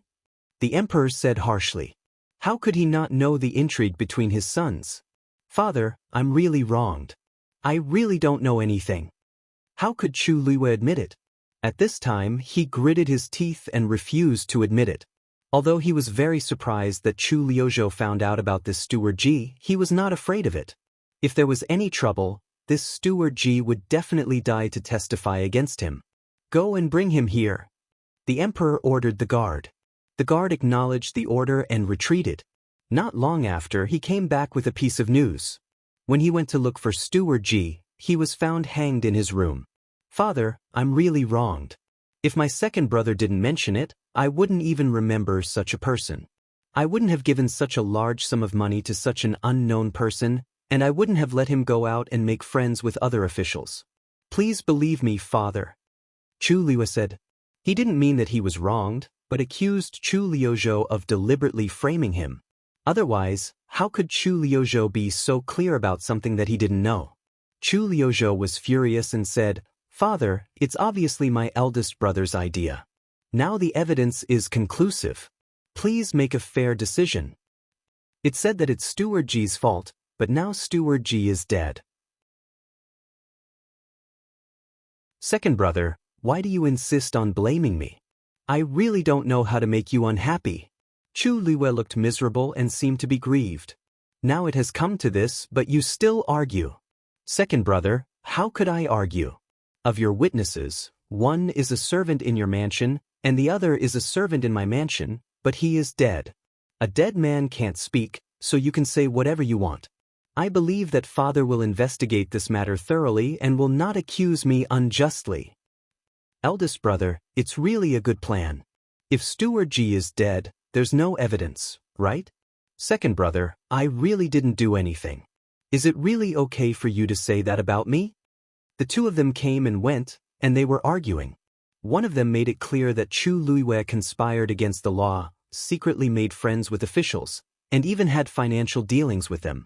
The other suggested that Chu Liuzhou was the mastermind behind the scenes and everything was driven by him. He was obviously the most innocent. The more the emperor listened, the angrier he became. He picked up the pen at hand and smashed it hard on the two of them. Although the pen was not heavy, the black ink on the pen splashed on their faces and bodies, and a few black lines were immediately drawn on their handsome faces. But the two of them didn't have time to wipe it off. They knelt on the ground one by one and didn't dare to move. Duke Yong, tell me where your money comes from. Why did they give you money? Since they gave you money, it must be useful. The emperor ignored his two sons and his eyes fell on Duke Yong. He couldn't explain the words of his two sons for a while, but Di Ruffing was involved in it. He slammed his hand on the desk and said, "Is your Duke Yong's mansion so short of money? Not only did you get money from your sister-in-law and daughter-in-law, but you also took money from the prince's mansion. What on earth do you want?" Di Ruffing didn't expect that he was involved in this matter again. It was too unexpected. It was not the matter that he secretly entered Prince Yu's mansion to discuss yesterday. It was his business that he contacted Steward Ji of Prince Yu's mansion, and he did take the money that Prince Yu gave him in private. The amount of money was really not small. He stole a glance at Chu Luiyue, but found that Chu Luiyue lowered his head as if he didn't see him. He was anxious and annoyed. "Di Ruffing, do you still have to look at Prince Yu before you speak?" The emperor's voice was a little colder. "Duke Yong, if you have something to say, just tell father the truth. I'm upright, and I'm not afraid of father's investigation," Chu Luiyue said loudly. Di Ruffing was also forced to do nothing. His forehead was sweating as big as soybeans. He gritted his teeth, closed his eyes, and said again, "Your Majesty, Steward Ji of Prince Yu's mansion did give me some money." "What did he ask you to do?" The emperor was as calm as water. "He didn't say what he wanted me to do. He just said that Prince Yu appreciated me. He heard that the money in my mansion was not circulating well, so he specially sent some money to me. At that time, I was indeed not circulating well, and Prince Yu didn't mention anything, so I accepted the money," Di Ruffing said with a bitter face. "Did Prince Yu tell you in person?" The emperor continued to ask. "How could I meet Prince Yu? It's Steward Ji who told me. He also gave me the money. He said that he was the steward of Prince Yu's mansion. I also specially saw him enter Prince Yu's mansion. Later, I also asked people in Prince Yu's mansion, and they all said that he was the steward of Prince Yu's mansion." Di Ruffing lowered his head and said, "He had to say so. The thing about Steward Ji had been verified. If he didn't say so, he wouldn't be able to save his life. At the moment, he could only beg for his life in danger in order to show his innocence. You only know that he is the steward of Prince Yu's mansion. How dare you accept the money sent by others?" The emperor sneered. Your Majesty, I can't do anything. Since Prince Yu didn't ask me to do anything, I will take it that Prince Yu pitied my predicament. My son is disappointing. Not to mention that he usually indulges in debauchery, he also has some debts outside. When Steward Ji sent the money over, it was when I needed it the most. Then it will be a scandal in my mansion." Di Ruffing covered his face and cried bitterly. "I only have one younger sister, and I have always loved her. If I hadn't been in such a difficult situation, how could I have embezzled my younger sister's dowry? I'm really useless. I'm useless." The more Di Ruffing said, the more agitated he became. He hammered his chest hard and looked regretful. There were many cases in which a son was not good at living up to expectations and ruined the whole family. The heir of Duke Yong was not a person who made progress. The emperor had long known that he was a useless playboy who was not a good man. He was not a good man. But now Chu Luiyue and Chu Liuzhou were involved, and it was difficult for the emperor to judge whether it was true or not. He looked at Di Ruffing, who was crying with unclear eyes. "Father, I really didn't send money to Duke Yong. My mansion is not very rich. Although my mother gave me some money in private, it was not enough for me to send a large amount of money. If you don't believe me, you can check the account of my mansion and see how much money I have." Chu Luiyue cried out loudly again. Of course, the money he sent was not for the business of Prince Yu's mansion, but for other places to make money. And the mention of concubine Da in his words naturally reminded people of the empress. Although concubine Da was one of the 4 concubines and was now the first person in the harem after the empress, she was still inferior to the empress and was restricted by the empress. Of course, she couldn't give more things to her son than the empress, and she couldn't give things more conveniently than the empress. From this point of view, the person behind Butler Ji was most likely to be Chu Liuzhou. After all, Chu Liuzhou had the support of the empress, so he must be richer than Chu Luiyue. "Chu Luiyue, don't push the blame to me when you are in trouble." Chu Liuzhou was furious, widened his eyes and said with hatred. All the new and old hatred rushed up at once. including the open and secret competition between them and the fight in Marquis Xing's mansion last time. At that time, although they felt it was strange afterwards, they also felt that they had vented their hatred. At least they had a solid fight. Second brother, this is the Imperial study. You can't be presumptuous. Compared with Chu Liuzhou's impulsiveness, Chu Luiyue was much calmer and still had the mood to remind Chu Liuzhou at this time. Father, Chu Liuyue's son is ambitious. It is obvious that he secretly colludes with the courtiers, but he just finds these reasons to talk nonsense. At least, since Butler Ji is his man and he has inquired about me with my men, he must be his confidant. Chu Liuzhou suppressed his anger and turned to the emperor and said, Father, I think someone must want to hurt me. Please help me redress the grievances. Chu Liuyue also said to the emperor. The two sons spoke one after another, and neither of them was willing to give in. The blue veins on the emperor's forehead bulged fiercely. Come on, take them out of the hall and let them kneel. When they think it through, come in and answer me. A eunuch came to pull them, so they had to stand up. After looking at each other fiercely, they walked out together. When they walked out of the Imperial study, they knelt down on both sides of the hall. Duke Yong, if you don't tell the truth, I don't know what will happen to my eldest brother and second brother, but you will definitely end up like this. In the study, Chu Luchen said with his gentle eyes falling on Di Ruffing with an elegant smile. Chapter 9:19. Remember in 1 second, 800 mail sign /say, net there was no pop-up window for free reading. In Di Ruffing's eyes, such a smile was like a sharp cold blade, which made him panic. Prince Yu, the only person who could support him, was not here.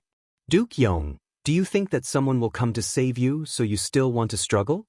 Chu Luchen said slowly with a calm look. He was not anxious at all. I don't know what you are talking about, Your Highness. Di Ruffing clenched his teeth. He didn't believe that Prince Chen could make him talk if he didn't tell the truth.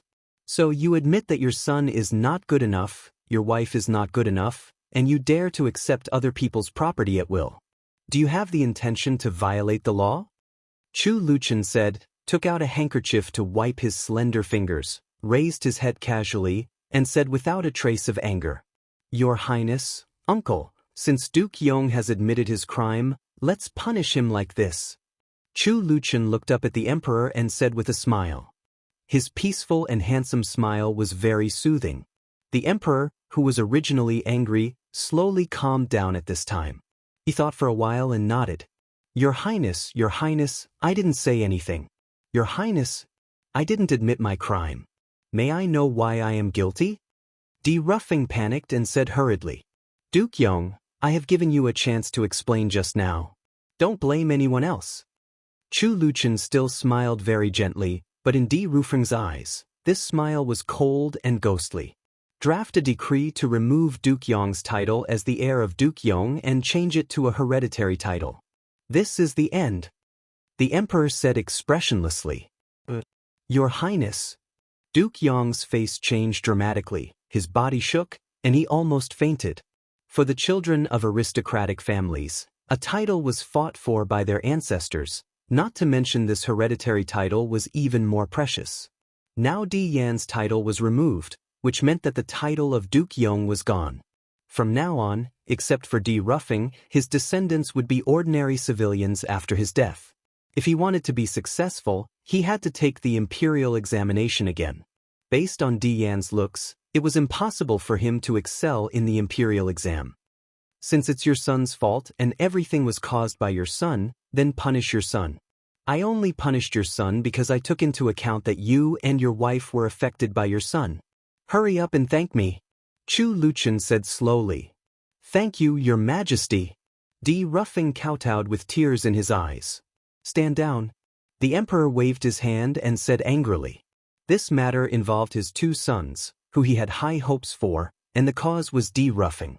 It was no wonder that the emperor was in a good mood. Di Ruffing answered and retreated. He staggered to the door and was bathed in the bright sunlight. Suddenly he felt dizzy. The two princes kneeling outside seemed to be spinning with him. Duke Yong. The little eunuch outside the door saw that he was in a bad situation and hurriedly reached out to help him. Ruffing stood still and held the little eunuch's hand. He closed his eyes and then slowly opened his eyes.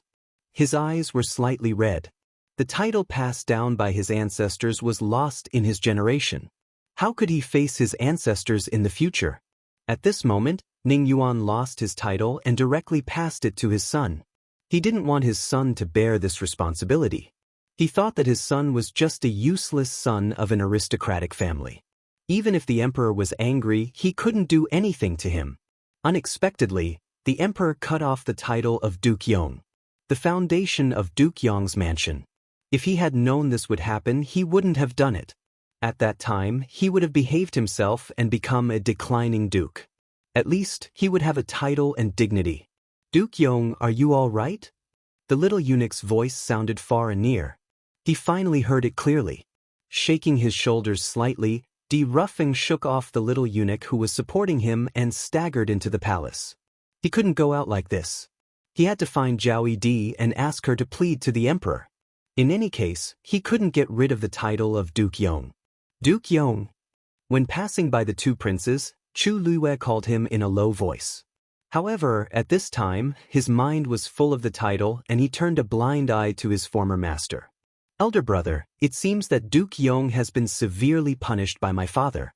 Now he can't help you anymore. Chu Liuzhou sneered.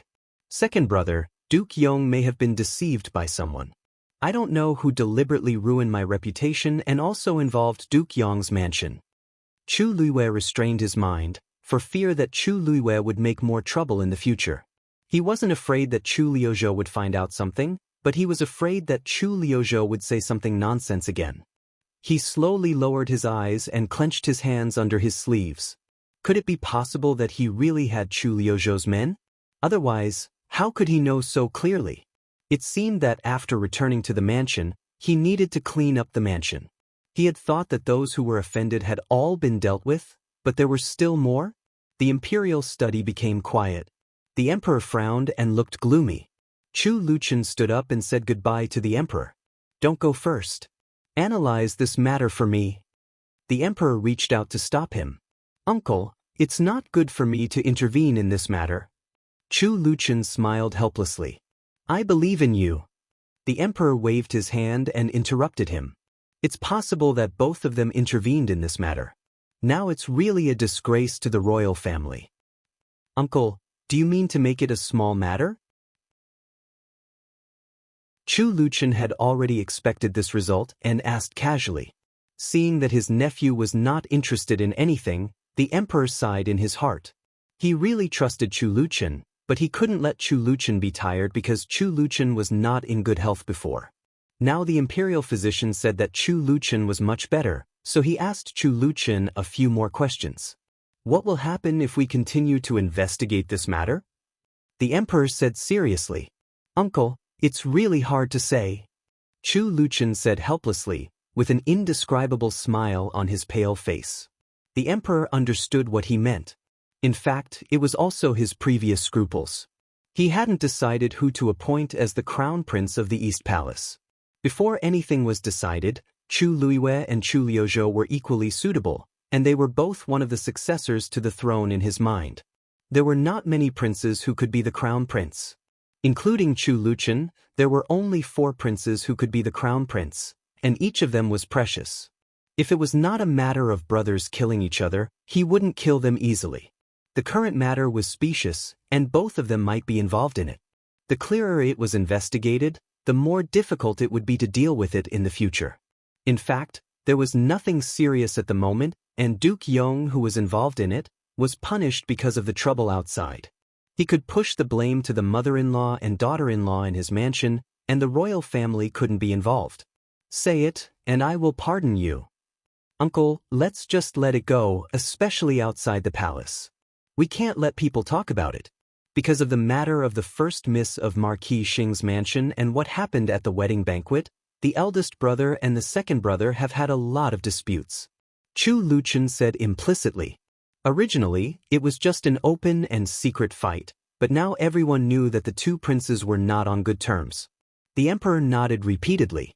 At the same time, he also thought of Xiao Jing, Marquis Xing, and felt unhappy.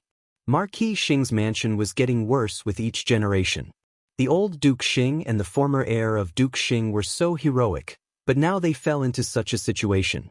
Of course, his daughter was not a good person either. As for the matter outside, push the blame to heir of Duke Yong.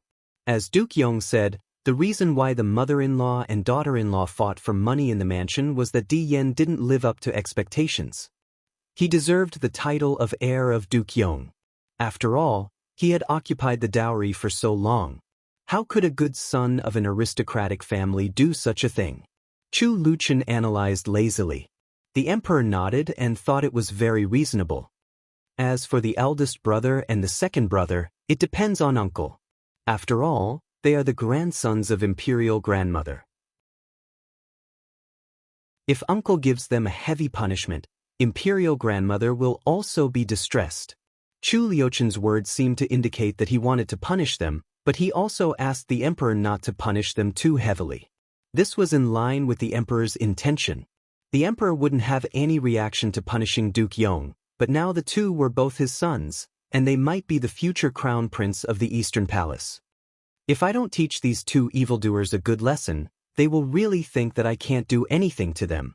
The emperor said angrily, and he was really angry in his heart.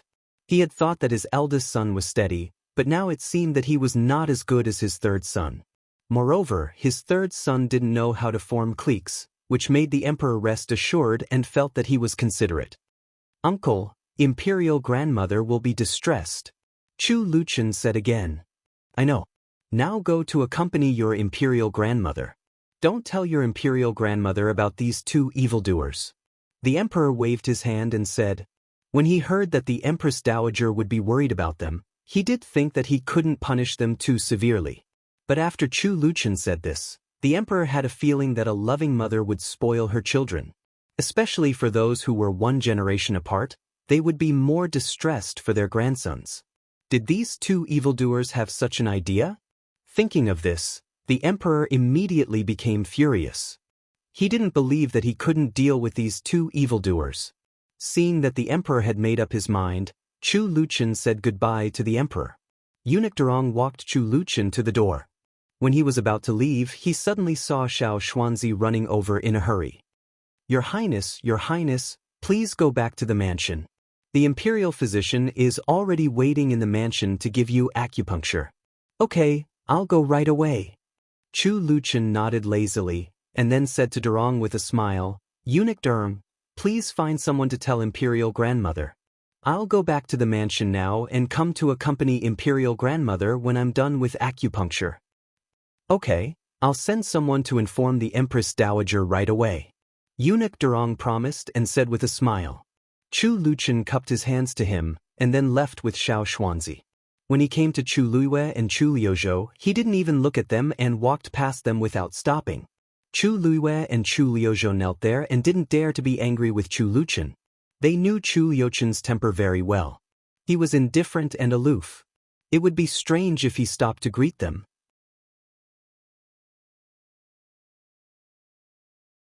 Chapter 920. A complete copy update the latest chapter on the Crown Princess's medical skills as soon as possible.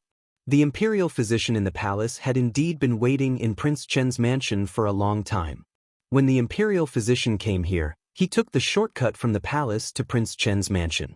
When Chu Luchen came back, he also took the shortcut. After feeling Chu Liuchen's pulse, the imperial physician took out a set of needles to perform acupuncture on Chu Luchen as usual.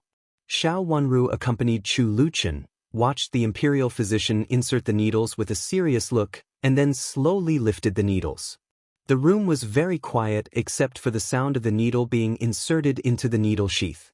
Xiao Wanru held Chu Liuchen's hand tightly with one hand and focused all her attention on the imperial physician. With the appearance of Princess Qin, the imperial physician also felt a lot of pressure. He always felt that Princess Qin paid too much attention to him. Because of the heavy atmosphere, time passed much slower than usual. After a set of acupuncture, the imperial physician's forehead was covered with beads of sweat. It could be seen that he was really in a hurry because of Xiao Wanru's stare. When the last needle was inserted, the imperial physician wiped his forehead with a handkerchief and said to Chu Luchen with a wry smile, "Your Highness, you are in good health now. There is nothing wrong with you. Do you still need acupuncture?" Xiao Wanru restrained her expression and asked. It's best to use it. His Highness's body has a long history." The imperial physician put the handkerchief into his bosom and said, "Can't it be cured?" Xiao Wanru continued to ask. Her eyes were like flowing water, deep and serene.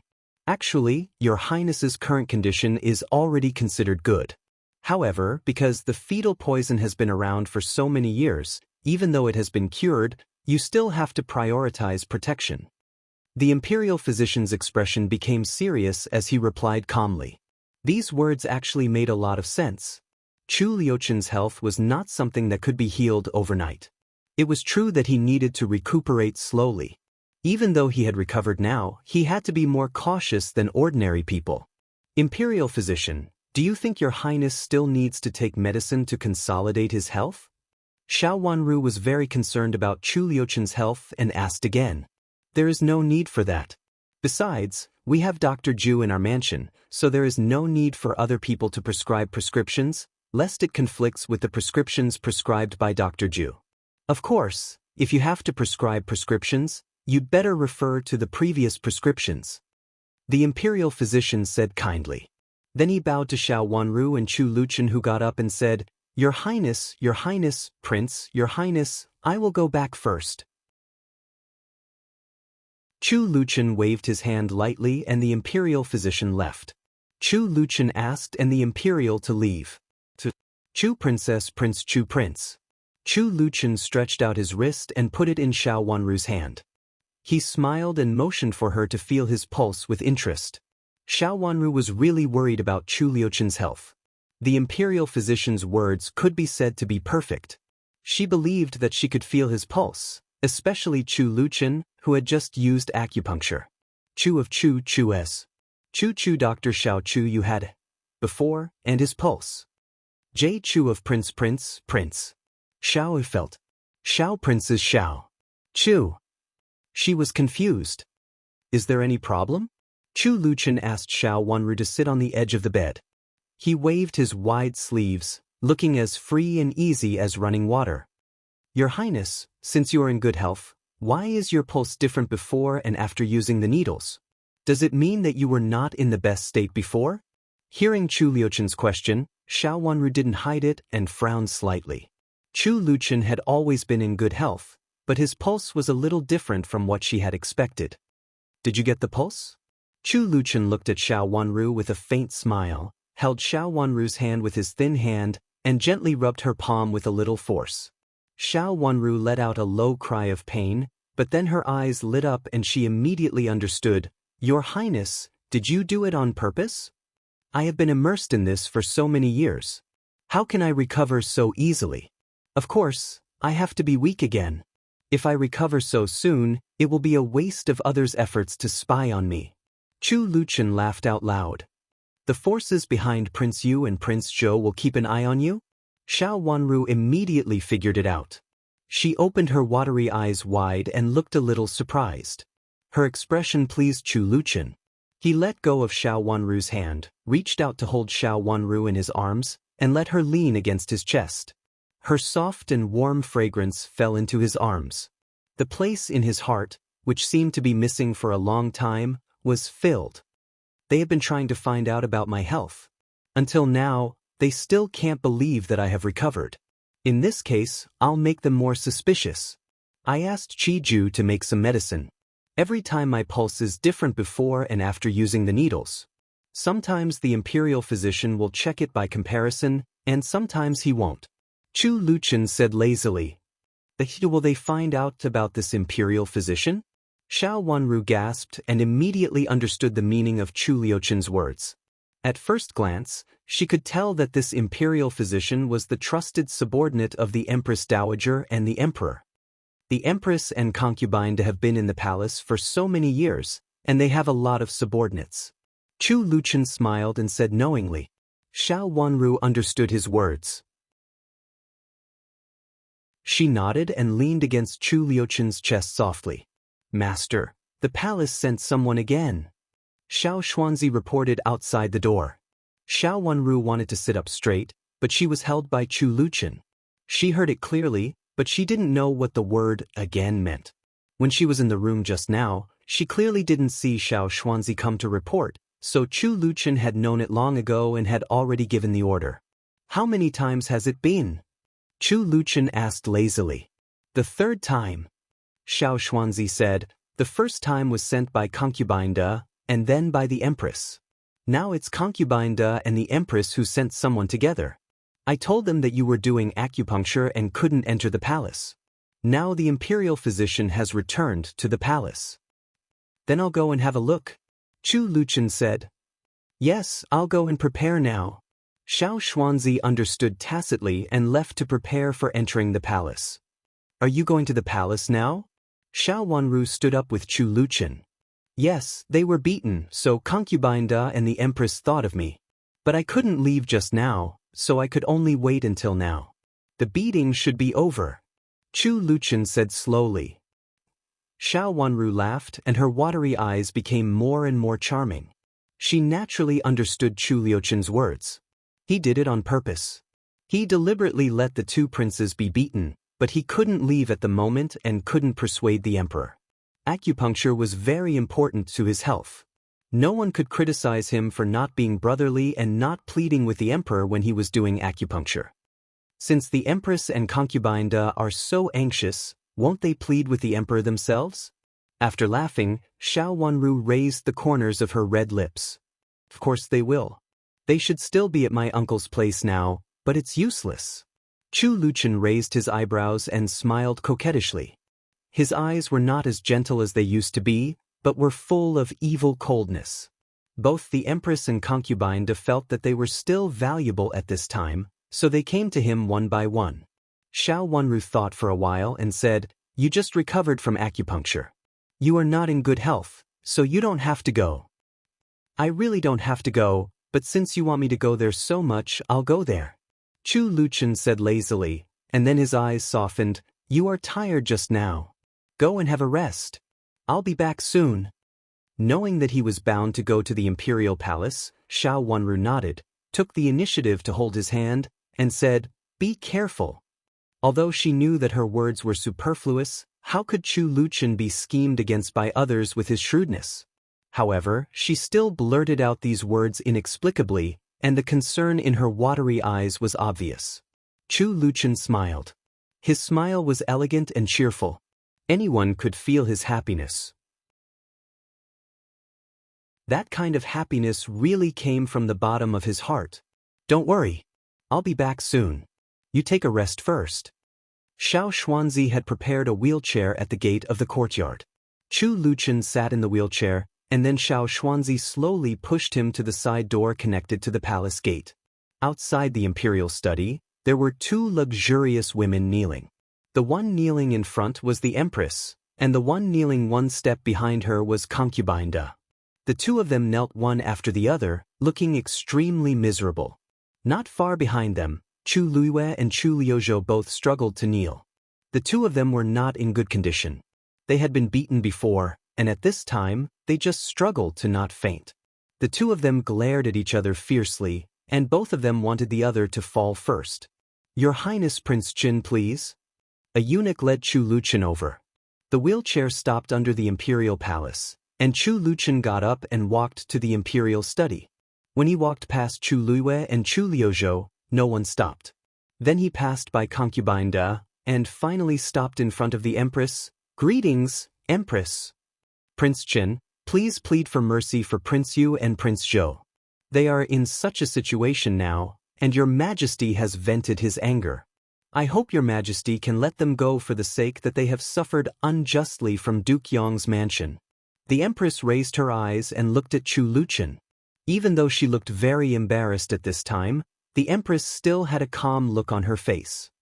Uncle should know what to do, Chu Liuchen said lightly, and then turned around and still walked to the Imperial study.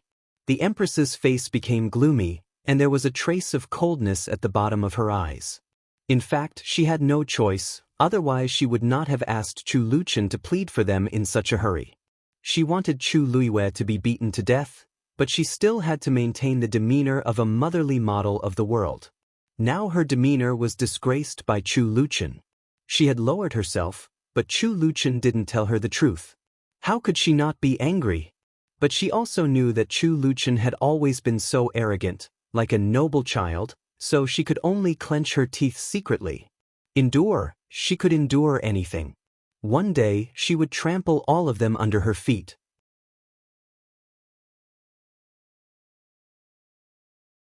Chapter 921.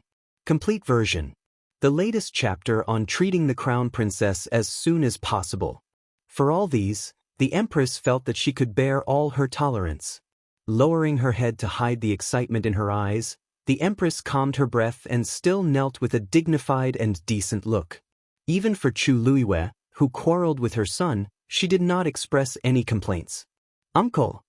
Chu Luchen stepped into the Imperial study and saluted to the Emperor. "Have you finished acupuncture? How do you feel?" The Emperor, who was angry, immediately asked with concern when he saw Chu Luchen. He looked up and down Chu Liuchen's face and was relieved when he found that Chu Luchen looked better than before. "Thank you for your concern. I'm fine now." Chu Luchen said, "I heard that you have punished 2 Imperial brothers. Uncle, please spare them." Chu Luchen said lightly. There was no reluctance on his face, but he did not have much intention to be close to the 2 princes. The 2 unfilial sons have done such a thing. How can I let them go so easily? The Emperor was annoyed when he mentioned Chu Luiwei and Chu Liuzhou. Many things had happened to them recently, and each of them made the Emperor angry. In fact, it was not a big deal to figure out what had happened today. However, because of the pile of previous incidents, the Emperor found an excuse to vent his anger, so he beat the 2 princes together. After beating them, he did not stop and continued to make them kneel. He even alarmed the Empress and concubine Da in the Imperial harem. But even if the Empress and concubine Da came, the Emperor did not intend to let them go.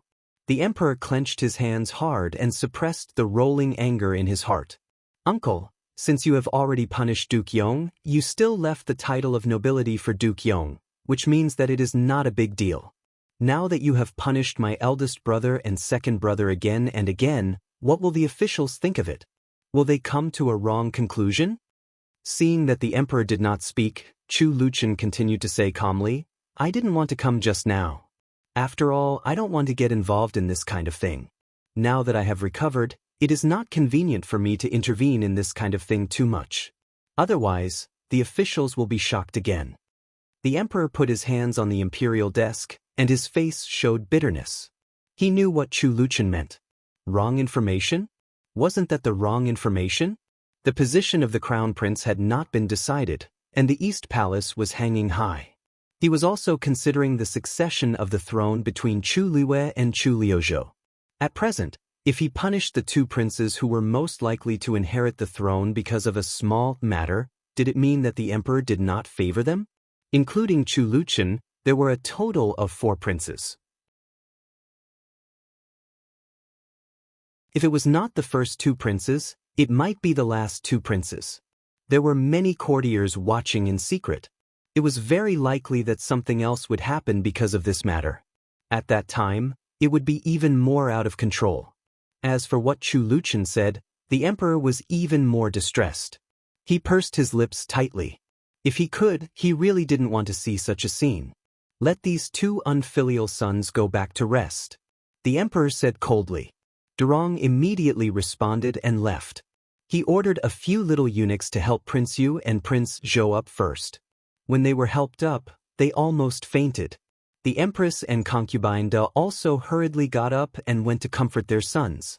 At the same time, they asked someone to find a soft couch and carry them away from here to rest. "Eunuch Durong, please thank Prince Qin for me." The Empress stayed at the end and whispered to Durong. "I will definitely bring your words to him." Durong said with a smile on his face. "I don't know what Prince Qin said to let the Emperor let the 2 princes go.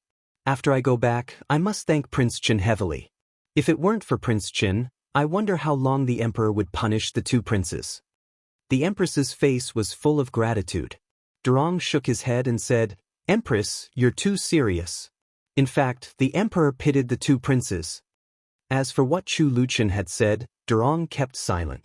Seeing that she couldn't get anything out of him, the Empress could only turn around and leave.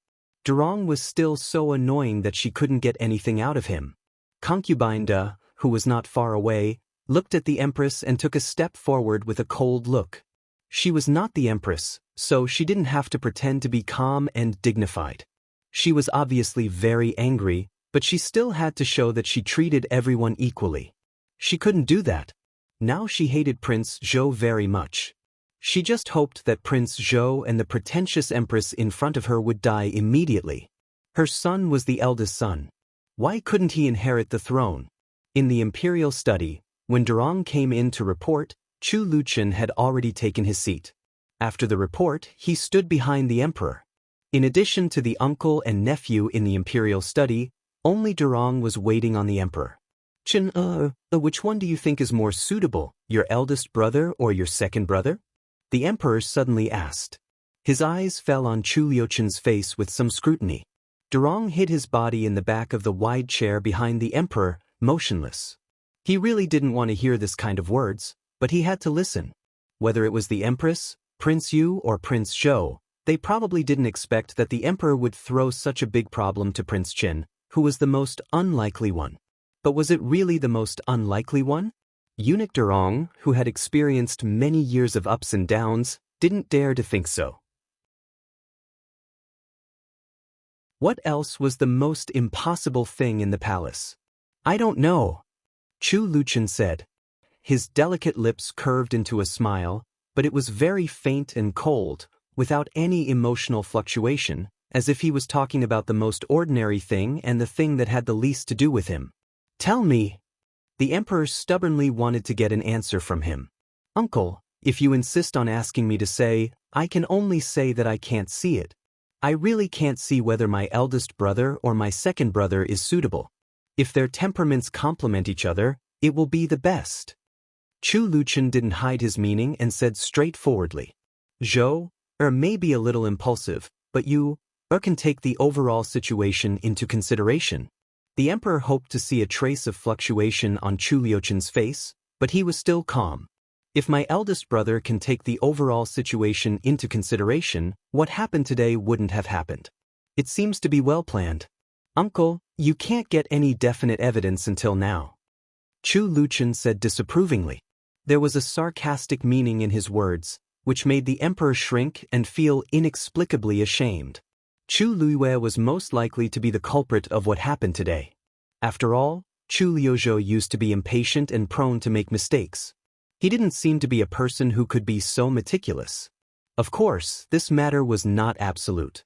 This also made the Emperor unable to determine who was playing tricks behind the scenes, so he beat both of his sons.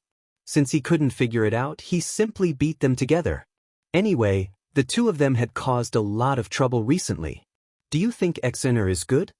Hearing Chu Liuchen's words, the Emperor didn't want to mention his two annoying sons, so he mentioned his youngest son after thinking about it. Fourth brother is good. Chu Luchen nodded without hesitation. This was not what the Emperor wanted. He had never thought of letting Chu Liuxin be a member of the East Palace before. Compared with his other sons, this youngest son was too jumpy and had the temperament of a child. Now he was even more uncomfortable. Originally, he was still a child. If he stayed with him for a few more years, he might calm down. However, since what happened to Xiao Yanru, Chu Liuxin seemed to have been hiding from the Emperor. Not only did he refuse to come to the court for various reasons, but he also rarely saw him in the palace. Every time he saw him, he could always see the shame in his eyes. This also aroused the Emperor's memory. The memory about Xiao Yanru was also very unbearable for the Emperor. Therefore, when he met his youngest son, he inexplicably felt a little embarrassed, as if he had taken his son's woman. This was all caused by Xiao Yanru, and the Emperor increasingly disliked Xiao Yanru. No matter how beautiful this woman was, he didn't like her. She was a trouble, so he simply locked her in the palace and let her never see the light of day. Exif, you can't. The emperor shook his head and looked at Chu Luchen. In fact, compared with the others, he appreciated the person in front of him more. Chu Luchen calmly talked to his brothers, but he didn't take their advice. Chu Luchen was not anxious at all. His self-restraint was far inferior to the others. Then it can only be my eldest brother and second brother. Chu Luchen casually reached out and flicked the dust on his clothes. His behavior was calm and elegant, and his lazy attitude made people feel that he was noble and leisurely from the bottom of his heart. Even if he did not speak, such behavior was also pleasing to the eye. The emperor didn't want to talk about his two sons who were fighting with each other, so he changed the topic and became worried. Is it really okay for you to go to the southern border this time? In fact, he was against Chu Luchen sending messengers to the Sioux state in the southern border. In the emperor's opinion, it was enough to have Chu Qing. It was just a small country in a small place. How could it shake his position? Uncle, I originally wanted to go out for a walk. It's good to take this opportunity to go out. Chu Luchen said with a smile. I also wanted to go far before, but my body couldn't bear it. I had no choice. Going to Jiangzhou was the farthest place he had ever gone before. Thinking of meeting the woman he cared about most in Jiangzhou, Chu Luchen couldn't help showing a handsome smile on his face, and his eyes became a little gentle. You have just been married, and you are going to leave. It's not good for your princess. The emperor knew that Chu Luchen married Xiao Wenru because he loved her. At this time, he couldn't help mentioning Xiao Wenru. He really didn't want Chu Luchen to take risks, not even a little. Zhuozhua will come to accompany Imperial grandmother when she is free. With the protection of Imperial grandmother and uncle, she will be fine. I have also told her that if there is any problem she can't solve, she can turn to Imperial grandmother and uncle for support. My princess must not be bullied by others. Chu Luchen raised his head, and his eyes were full of brilliance and he looked proud. It could even be said that he was arrogant. At first glance, it was obvious that he was spoiled. But the emperor was willing to do so, so he nodded repeatedly and said, Yes, of course, your princess must not be bullied by others. Don't worry and go. I will definitely take care of Princess Qin.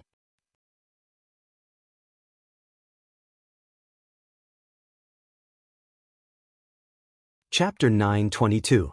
The emperor's meaning was very clear. Originally, when Chu Luchen was here, he was willing to take care of the young couple. Now that Chu Luchen had sent a messenger, he naturally couldn't make his nephew's wife feel wronged. The emperor also felt that his nephew's pride with a kind attitude was very enjoyable. Compared with his two sons who wanted to get benefits from him, Chu Luchen was much better. I thank you on behalf of Zhuozhua, uncle. Chu Luchen stood up with a smile on his face. Seeing his intimate attitude, the emperor's mood recovered a lot. After talking to him about the southern border for a while, he let Chu Luchen go back. Dong, do you think I'm wrong? After Chu Luchen left and the imperial study quieted down, the emperor suddenly asked. The sweat on Dirong's forehead was about to drip down. He hurriedly lowered his head and said, Your Majesty, you are wise. What do you mean by wise? If you were really wise, such a thing wouldn't have happened. The emperor sighed and leaned against the back of the large chair. This child, in the end, I let him down. Prince Chen will definitely not blame you. Durong said vaguely. If he knew, he would blame me, but I had no choice at that time. The emperor sighed heavily again, looking extremely upset. Your Majesty, you are very kind to Prince Chen. Even your own son is no better than that. Durong lowered his head and tried to make himself look calm.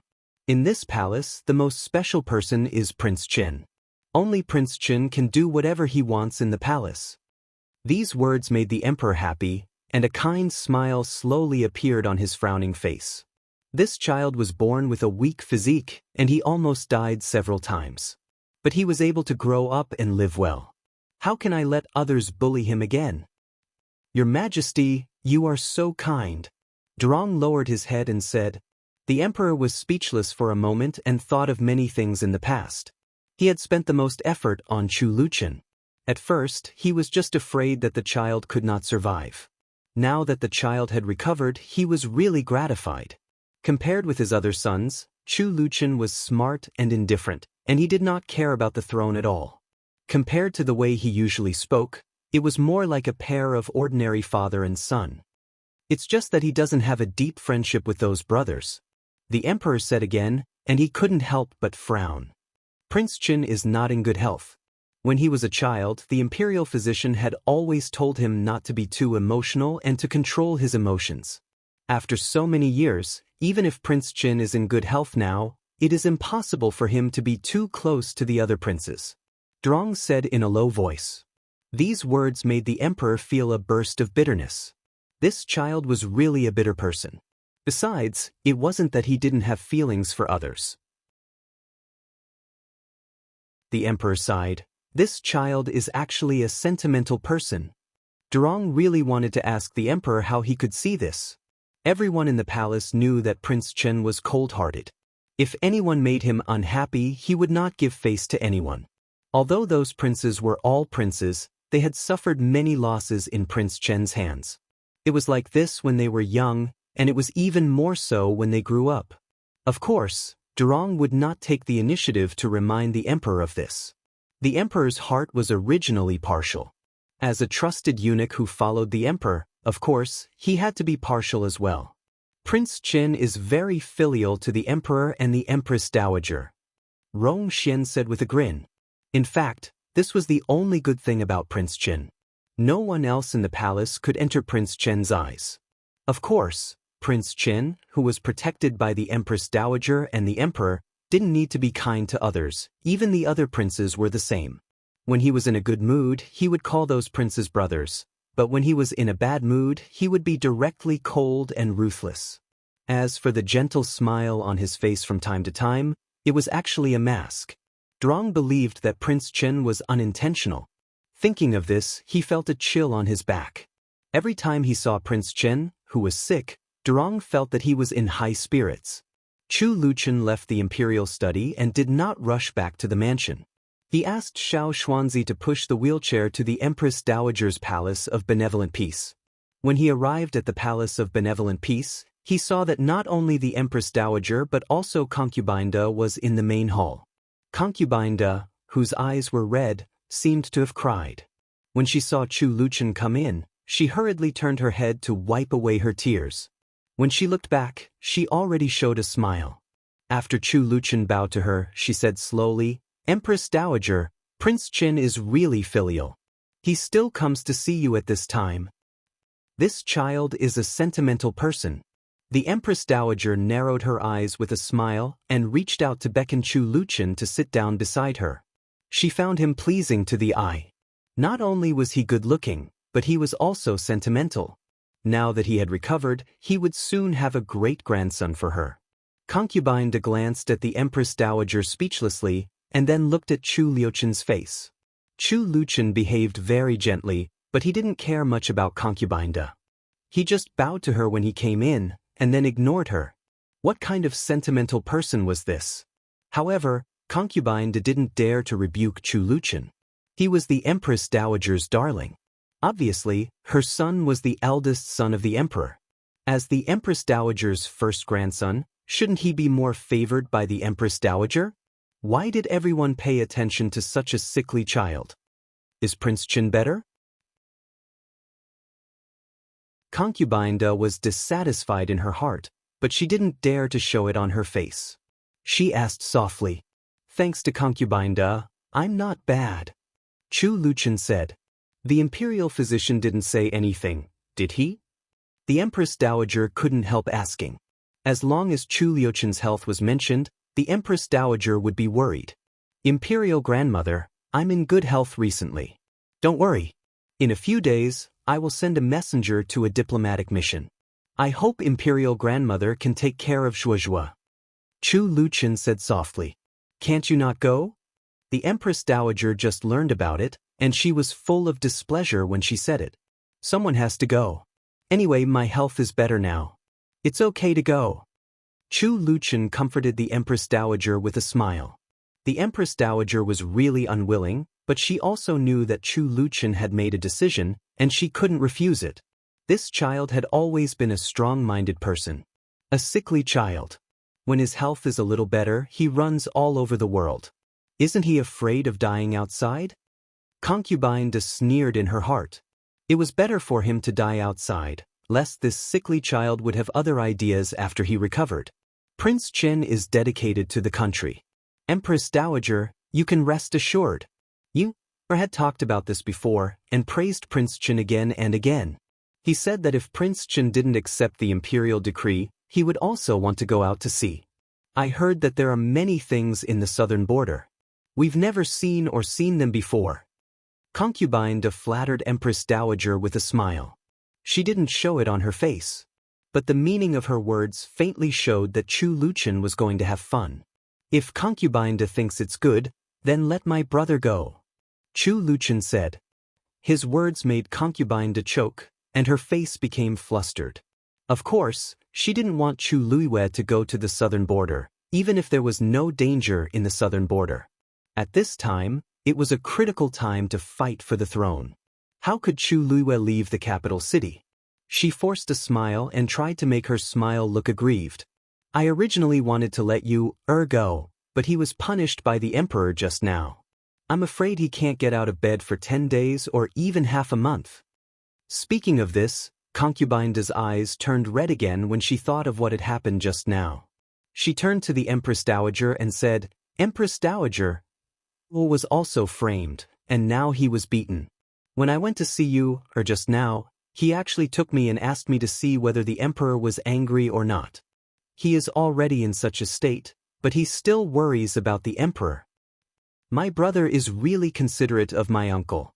If he knows it, he must be happy, Chu Luchen said indifferently. Huyen's meaning was obvious. Concubine blinked her eyes. She didn't get the desired effect, so she couldn't continue acting for a while. She could only say, vaguely, and then turned her head to wipe her tears, but it was inappropriate to mention the topic just now. A trace of anger flashed in her eyes. Chu Luchen was getting more and more annoying, but she couldn't do anything to him. Not only could she do nothing to him, but she also had to care for Chu Luchen because of the emperor and the Empress Dowager, which made her feel both aggrieved and angry. When the emperor's decree was delivered to Duke Yong's mansion, Countess Yong rolled her eyes and fainted as soon as she heard that Di Yan's position as the heir of Duke Yong was gone and that the title of Duke Yong was gone. Di Yan's face also turned pale, and he almost couldn't believe the eunuch who read the decree. After the eunuch finished reading the decree, he took the imperial decree from the eunuch's hand. After reading it over and over again, he staggered and almost fell down. He lost his title, and from then on, he would be like an ordinary person. If he couldn't pass the imperial examination, the Di family would completely decline, and from then on, it would no longer be a noble family. How could this happen? Why was he involved in this matter? It was obviously the trouble caused by his mother and Qin Yuru, and it had nothing to do with him. Di Yan was almost dumbfounded. He stared at the imperial decree in his hand, and his fingers trembled. Cousin. Qin Yuru was also shocked and couldn't believe it. She walked over and wanted to take a closer look at the imperial decree in Di Yan's hand. Could it be a mistake? How could this happen? Early this morning, Countess Yong took Di Yan to Ningyuan Army General's mansion. She not only promised to return all the money to Qin Yuru slowly, but also asked Di Yan to send away all the concubines and live a good life with Qin Yuru. They completely gave in here. After being persuaded by Qin Huaiyong and listening to Madame Di, Qin Yuru followed Di Yan back to Duke Yong's mansion. Unexpectedly, before they could sit down, the imperial decree came, and Di Yan's title of the heir was gone. Di Yan's title of the heir was gone, and even if she had children in the future, she could not have a title. Qin Yuru also panicked. But a heavy slap came.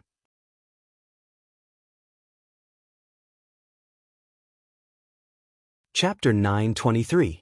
The matter of Duke Yong's mansion was originally just a dispute between the mother-in-law and the daughter-in-law.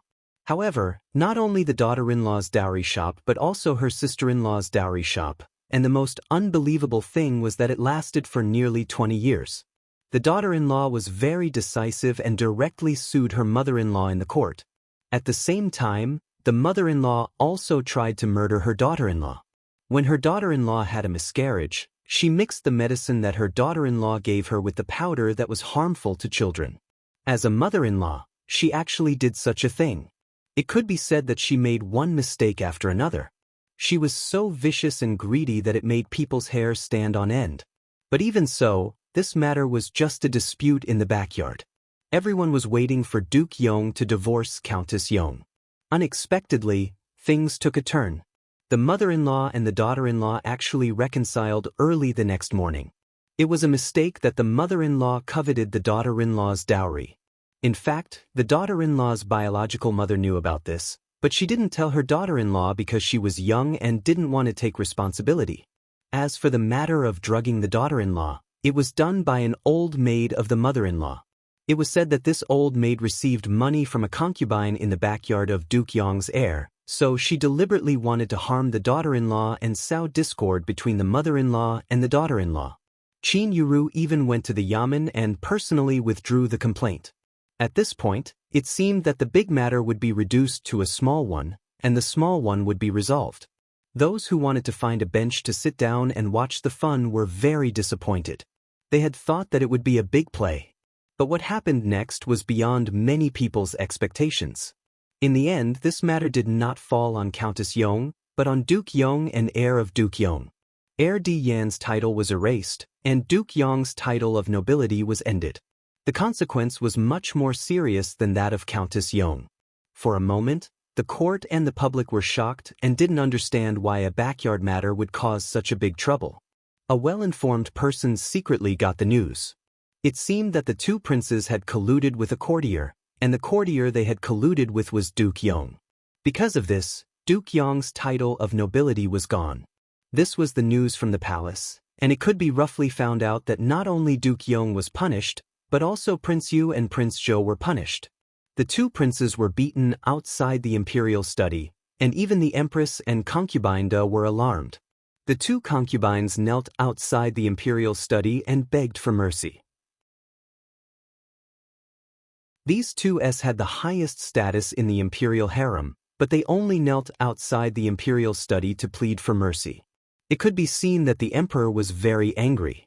In this case, Duke Yong was actually lucky that he could stay alive and keep the title of nobility after getting involved in such a thing. However, there was another problem. This matter had nothing to do with Di Yan, the former heir of Duke Yong's mansion. Why was he punished but not Duke Yong? Was it because Duke Yong pushed all the blame to heir of Duke Yong when he reported to the emperor in the imperial study, which made the emperor so angry that he removed Duke Yong's title as heir of Duke Yong? This statement was actually close to the truth. At that time, when Di Ruffeng was in the palace, he pushed all the blame to Di Yan. But at that time, he just wanted to push this matter to the fight in the backyard, so he said that if he knew that his descendants would lose the title of nobility, Duke Yong would rather let Countess Yong take all the responsibility for this matter. Because of this matter, people outside the palace were speculating, but it was just speculation. The yamen had withdrawn the complaint. However, the atmosphere in the palace was very tense. There was a storm surging in the dark, and people were secretly inquiring about the specific accident. It was related to the two princes, and everyone wanted to know the emperor's intention. Compared with many more rumors outside the palace, the inside of the palace was in a state of panic, and the whole environment became tense.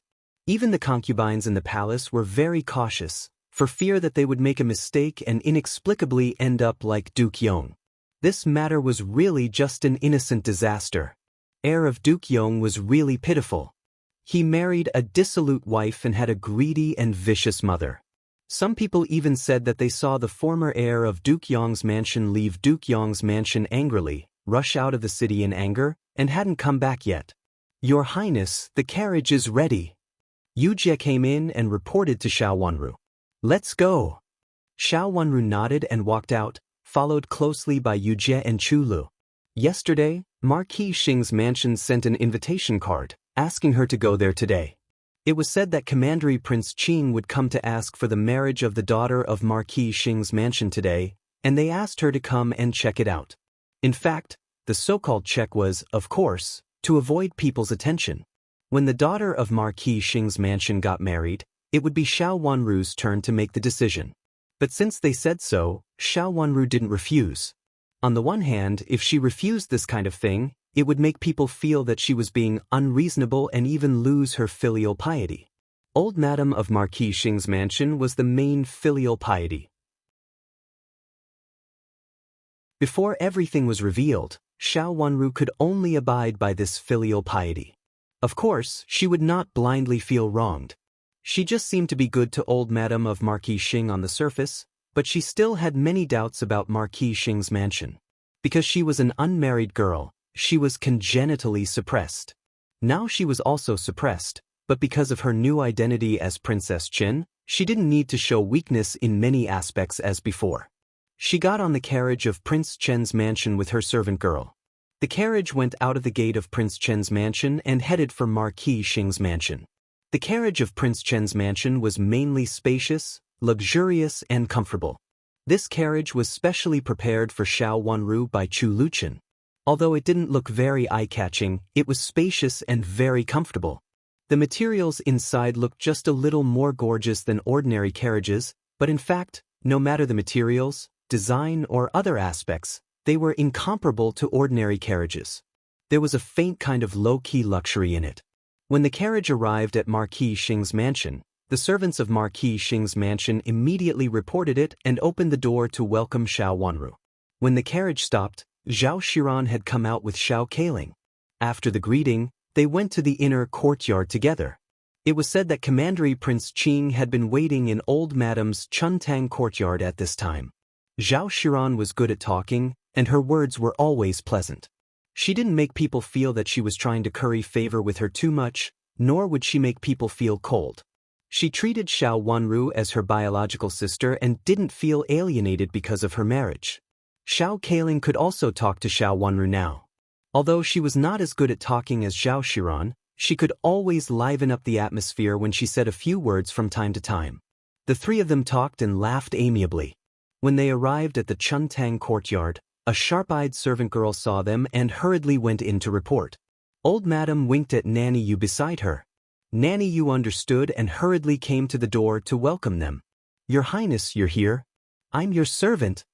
Nanny Yu came up to Xiao Wanru with a smile and bowed to Xiao Wanru. Xiao Wanru waved her hand and motioned for her to rise. "Is Grandma inside?" "Commandery Prince Qing and the first young master are also inside." Nanny Yu answered with a smile. Xiao Wanru nodded and went downstairs. The servant girl lifted the curtain and Xiao Wanru walked in. Old Madam, who was sitting on the couch near the window, had a smile on her face. She was wearing a light brown coat with the characters of 10,000 blessings, and looked particularly energetic. She held a string of Buddha beads in her hand and casually fiddled with them, looking somewhat indifferent. Her smiling face was somewhat similar to that of Xiao Jing, Marquis Xing. At this moment, she looked particularly kind. When she saw Xiao Wanru, her eyes even lit up and she couldn't help sitting up a little. Before Xiao Wanru bowed, she waved her hand and said, "Fifth girl, come here and sit down with Grandma. You've been so busy, but you've been paying attention to the affairs of the Marquis's mansion. Take care of your health." Her doting look almost made Xiao Wanru think that she had come to the wrong place and seen the wrong person. She narrowed her watery eyes, stepped forward and bowed to Old Madam. "Grandma." "Fifth sister, you'd better sit beside Grandma. Since you got married, Grandma has been thinking about you. I'm afraid that you don't have a good life in Prince Chen's mansion. Besides, you're too young to take responsibility and mess things up. Prince Chen's mansion is not Marquis Xing's mansion. If you mess things up, Grandma can't help you even if I want to." Zhao Xiran also followed Old Madam's words and said affectionately. If someone didn't know the meaning of the affectionate words, he might think that Xiao Wanru had been favored in the Marquis's mansion in the past. Xiao Wanru only felt it was funny. Old Madam intended to pretend in front of Commandery Prince Qing. Of course, she did it not just for the sake of her reputation. She must want to suppress Commandery Prince Qing with Chu Liuchen's influence. This was in line with her intention. She was very willing to watch a good show quietly. Since Old Madam was willing to pretend in this way, she didn't care. She smiled slightly, bowed to them one by one politely, and then sat down beside Old Madam with a faint gentle look. "Thank you for your concern, Grandma. I'm fine in Prince Chen's mansion. The people in Prince Chen's mansion are simple and there are no other people, so it's basically impossible for me to mess things up. Her tone was neither cold nor warm, and she was not as amiable and clingy as old Madam. Even when she sat beside old Madam, she sat upright, which was not the attitude that a favored granddaughter should have at all. She was dressed in a simple and elegant plain white dress, but became vivid and charming because of the hot red plum blossom embroidery. Her cherry lips were as red as fire, and her skin was as white and beautiful as snow. Her long eyelashes fluttered, and when they trembled slightly, it seemed that they were trembling people's hearts, making people's hearts itch and unable to extricate themselves. Even though Chu Qing had seen Xiao Wanru's appearance, he couldn't help swallowing softly. This fifth Miss Xiao was the real unrivaled beauty in the world. No wonder he had mistaken her for someone else when he was in the Yuhui nunnery. At that time, he had thought that the first Miss Xiao with the most beautiful eyes was the first Miss Xiao, but unexpectedly, it was the fifth Miss Xiao. Thinking of what he had received at that time, Chu Qing's eyes became deeper and his heart beat faster unconsciously. Was it her or Xiao Yinru's scheme? You're tuning in to the Passion Pages YouTube channel. We're so grateful for your support, and don't forget to subscribe to join us on this incredible journey through captivating stories. Your generosity through donations truly makes a world of difference, as it's the primary source of revenue that allows me to expand and enhance this channel for you. Thank you from the bottom of my heart for being a part of this adventure.